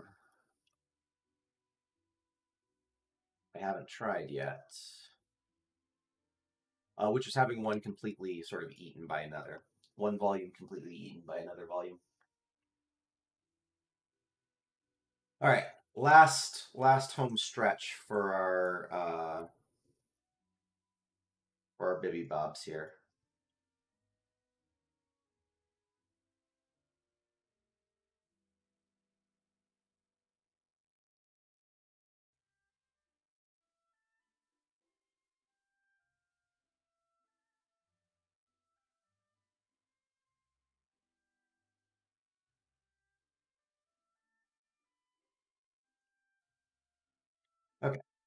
that one. I keep going out of habit into like leaving sculpt mode, and I don't need to. I literally just explain the shortcut to not have to do that.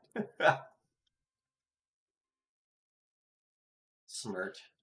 Smirt, smirt, smirt. Yeah, so we'll have to come up and come out and be weird. Be weird with your stuff. Be weird in general. Life advice.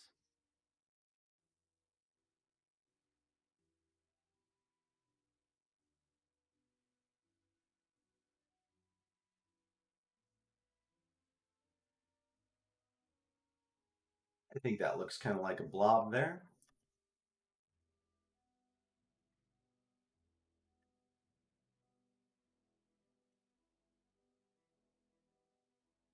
These guys out. Almost done. Now, I should still have the geometry nodes set up that I was using stored away in one of the things here. Which is to say that when we start populating this with leaves, I shouldn't have to make that from scratch, but if I do, oh well. I shouldn't have to.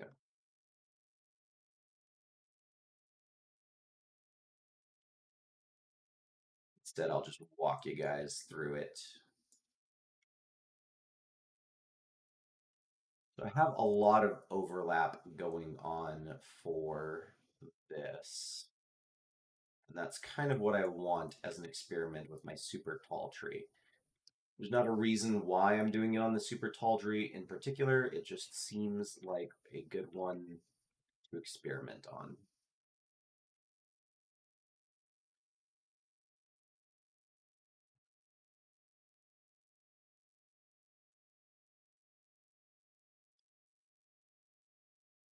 If this works better than it did like last time, I might be a little overcome with emotion because it should work. I just don't know how good the final result's going to be. Um, Maybe it'll be passable, but maybe it'll be even better than I thought. Well, I'm hoping. All right, cool. So we'll call that our final birch tree. Recombine all these real quick. Boom, boom, boom, boom. There should be 4. There we go. Boom. All right, and then this will be birch02 underscore volume. Okay, perfect, perfect. So then, this is where I got to do a little bit of fun stuff. So I've been slowly adding to this sheet of alphas as time has gone on, and just have been having very interesting and sort of different results. And some of these have been way more useful than others. So these like 2 brush strokes in the top left, very useful, very useful. This weird wild circular shape, very useful. Even these guys, very useful. This single line is going to be having more uses than I realized, even though I haven't used it much. Pedal. This I thought was going to be super useful. I have not used this at all. I have not been able to find a use for this. It's very difficult to work with. This is a surprising letdown. I made these amorphous sort of like radial shapes here. These 4, good, great. This is perfect. These are very useful. This one in particular, this sucks. This looks like bad spaghetti. It's it is amazing how not useful this is. So basically adding in more as I need them. And what I created specifically for the birch leaf clusters is, I will show you, I made some specific planes that we laid out these alphas on. So let me go, I have my twisted alpha planes. Let me pop these over here. And I only have 2. And so these are planes that are supposed to have alphas placed on them, alphas specifically from that alpha map. and they twist through space. They do their own unique sort of like one does a like helical twist, and the other one does like a curved sort of arch. And I could make more of these than I have, but by taking those, if I go down to wherever I made my somewhere somewhere I made things. Oh, over here. Okay, birch leaf clusters. If I go into material view, we should be able to see this. So these are the like leaves I chose to use for the birch trees, right? So the goal is that we want to use this one the most, as it's the most indicative of lots of small leaves. We want to use this one an equal but slightly less amount because it is also chaotic and there's also lots of small shapes that are going on in this. Um, but it's not quite as what's the word I'm looking for? Not quite as defined, right? It's a lot more sort of mixed up in here. And then our last one is one big shape, which we're going to use this one the least, but this is going to carry the most amount of volume. As the biggest, like fully opaque, huge shape in each cluster of leaves, this is going to make them appear really, really dense because you'll just have walls of color. I do realize, though, that I kind of want to use the other arcing shape for this brushstroke entirely because of the brushstroke that it is. So I'm actually going to delete this guy real quick, go to my twisted planes, and pull in this first one, duplicate that, and pull that down into here. Uh, and I'm going to use that guy instead. So let's set him up real quick to do what he got to do, and then we should be good to go. So this is this. It's got a material that's the alpha's material, and it's using just the one big brush stroke. And I was using this one, which I do really like. However,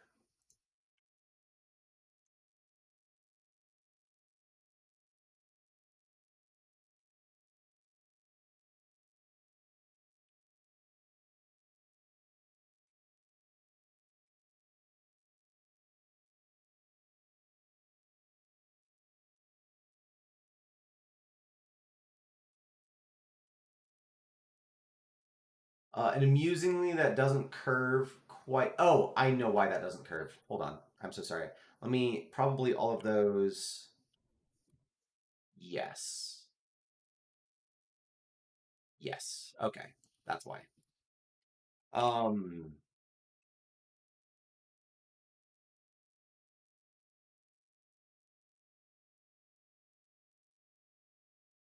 yeah. And I like that. I like that quite a bit. Um, do I like it more if it was on this one?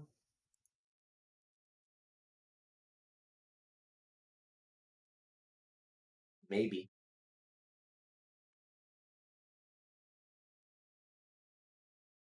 Thoughts, preferences on a brushstroke? The left one or the right one? So like that's the left one, that's the right one.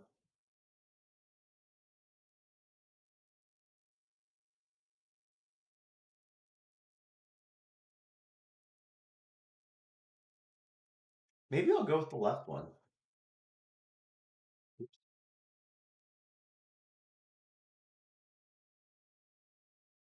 Yeah. I'm just gonna go with that one just because it takes up more space. I like it. It's good. It's good. It's good. Oh my goodness, camera, please. Uh, I lied. I lied just now. I'm so sorry. No, I'm gonna do this one. If I flip it on the other side, does that sort of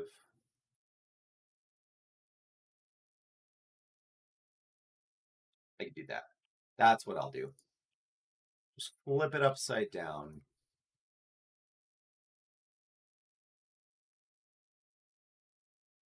Yeah, okay, never mind.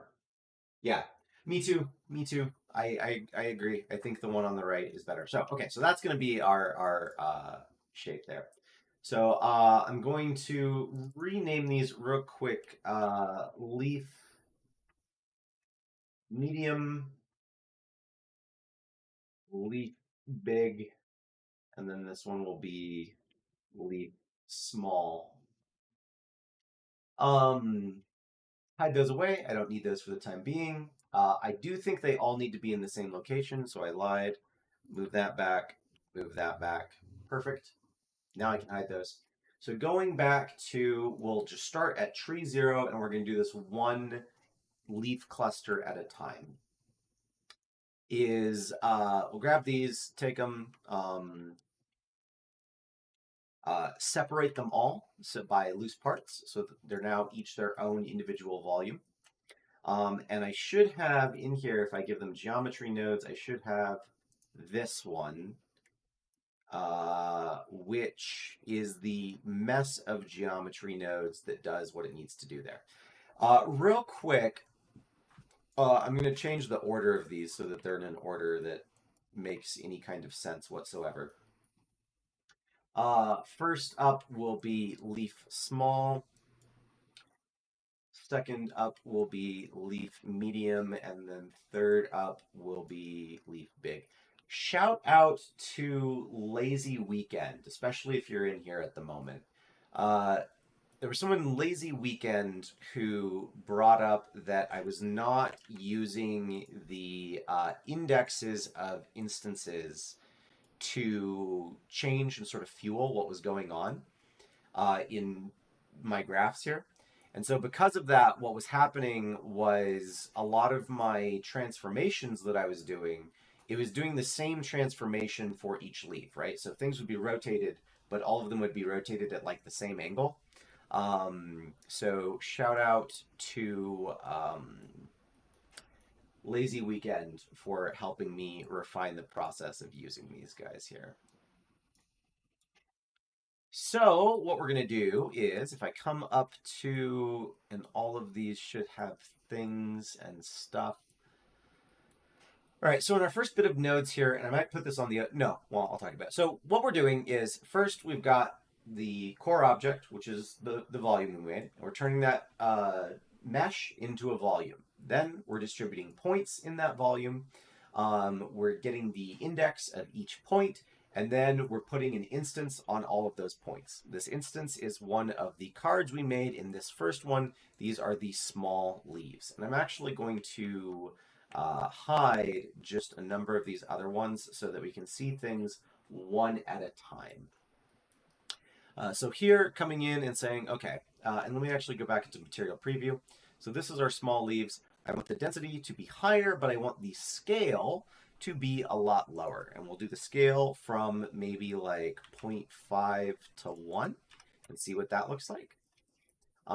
In relative size to our person. So if you're like wandering around the environment and you encounter these leaves, these are about how big leaves will be. And I still think that those are a bit large, so I'm going to make them a bit smaller. And once we get this set up to these models that we've made, the good news is that we don't need to do this again. Like we can set all of the values, all of the scales, and then we can just mess around with the seed each time, and we should be good to go. So I'm going to make these a bit smaller, or a bit smaller is the minimum, and take the maximum down to like 0.75. So 0.35 to 0.75 is the size for our little leaf clusters here. I also think that the uh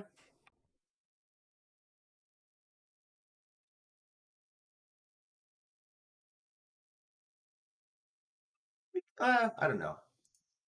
7.5. 7.5. Okay, perfect. So that's our small shapes that are in our leaf clusters.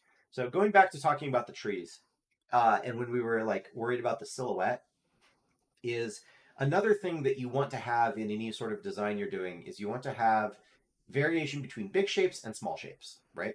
So that in a single design, there are both big and small shapes contrasting each other just as you have big and small objects contrasting each other. So that if you get close to something, right, you may not be able to see the big details, but you can still focus on the small details. And when you get far away from something, you can't see the small details, but you can focus on the big details. That dynamism is important for shapes. So when we start adding in our second shapes here, it's important that we're like starting to scale up in the size of the shapes that are in our leaves. So I'm going to take this volume up. And like we can say, these are also still way too huge. So I'm going to take this down to 0.25 and 0.75 and see where that lands us. And the thing is that that lands us, obviously, very, very close to what is supposed to be our small shape. Granted, these brush strokes are like this one right here is much more like put together. There's a lot less individual parts, but we still want it to be noticeably bigger and more, just more in general. So 1.25, we'll change that. So now we have this sort of more medial shape going on. And here's kind of a good difference, right? Is that we can see, okay, this small shape, you may not be able to see that super well on your end. Um, See if I can spot another place that has a big difference between the two. Let me change the seed a little bit. That might help. Right? So, perfect. So here, small shapes, right next to it, bigger shapes. And these are still our medium shapes. We still have a few large shapes to go. I don't think the density of that needs to be so high. I think we can do 7.5 for that as well. Um, Maybe even a little lower? Nah, that's fine. That's fine. I think that's doing just fine. And then time to throw in our big shapes. We want to have only 1 to 2 of these per cluster, right? Because otherwise then just the whole thing would be a blank mess of just the shape. So let's go down to a seed until we get our thing. Oh, here, I'm so sorry. 1, 2, 1.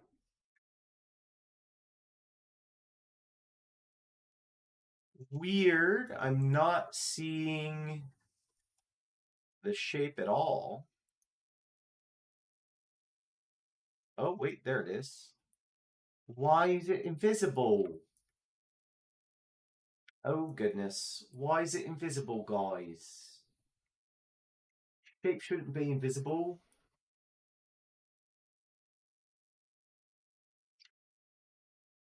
Hmm. Did I hook it up? Yes, yes, yes. So it is adding in the shape.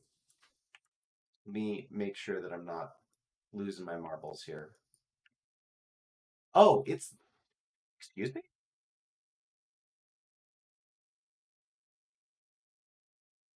Oh, I know why it's invisible.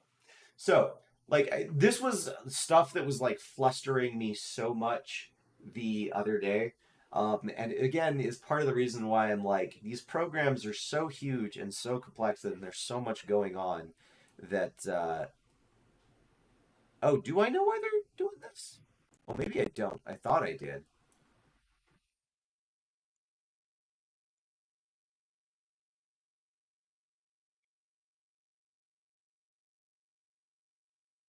I know kind of what's going wrong.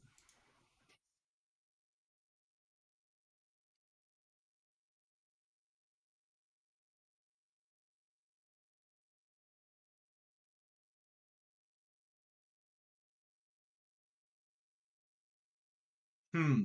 Okay, essentially, now we get to figure this out. But we're gonna do it. I'm gonna figure it out on stream today. No more quitting. Uh, Basically, what's happening is I've got two objects which share the same space, and because they're using the same alpha, yeah, got a message that the stream keeps coming up. Let me think about this for like 10 seconds while I see if I can fix the stream happening a little bit here, okay? I'll be right back.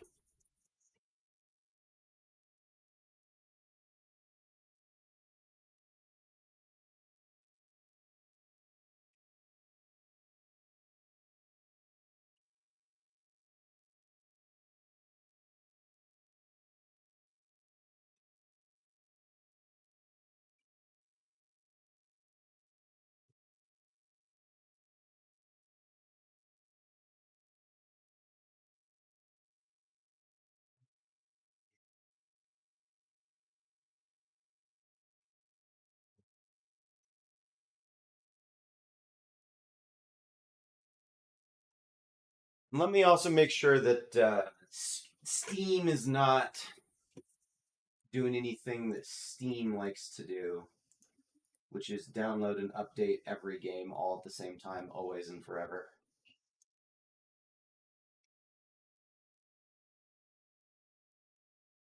That might help. That might help. Or it might not. I don't know. If it keeps going and it doesn't get much better, I might also restart the stream. We'll see. Um, so what it's doing is it's essentially got two objects which are sharing the same space, and because they're both transparent, it's only rendering one and not the other. Or they share the same model. I did not have this problem previously, and so I don't super know why it's a problem now. And that's kind of where it's at, right? Because if I so these two leaves share the same model, they're just using different parts of the texture. And if I cut the thread to one of them, you can see that the other one appears, right? Um, why they are overwriting each other, I do not fully know.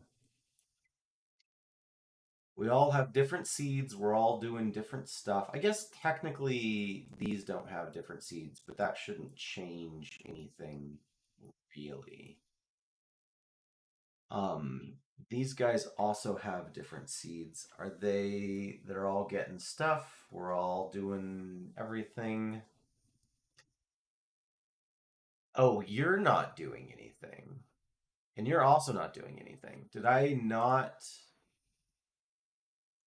Sorry. Click you and you. This might fix the issue, or it might not. Lo and behold, it does not. Perfect. Hmm.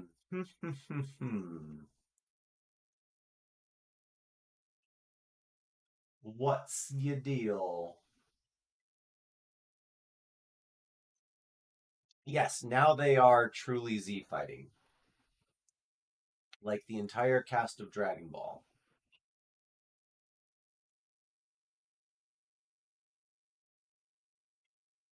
If I go in and I just move, yeah, that doesn't change anything because these don't even need to be visible. This literally was not a problem yesterday. So, what is your problem today? Speak to me. Your secrets.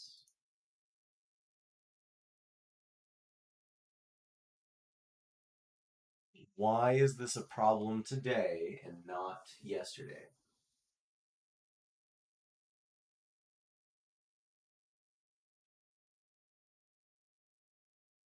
Probably, probably.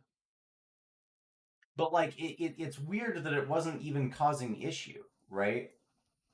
Is this was working fine yesterday.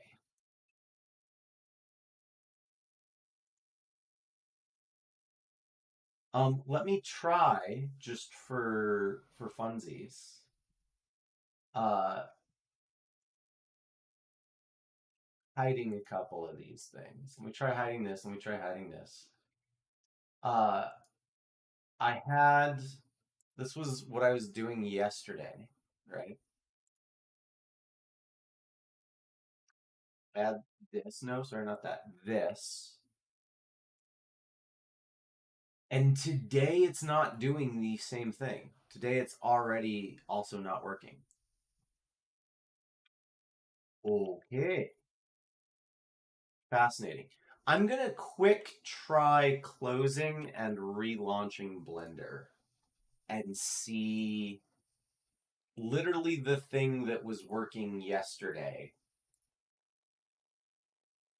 Like you can see it because in the file it's right there. It's right there.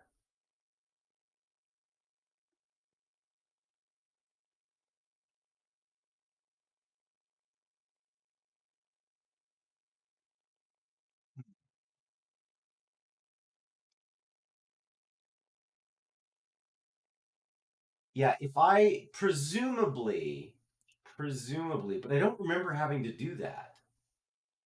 And if I did, I just don't remember. That being that if the transform of the two leaves that are sharing a space is just offset even a little bit, then we'll be good. Um,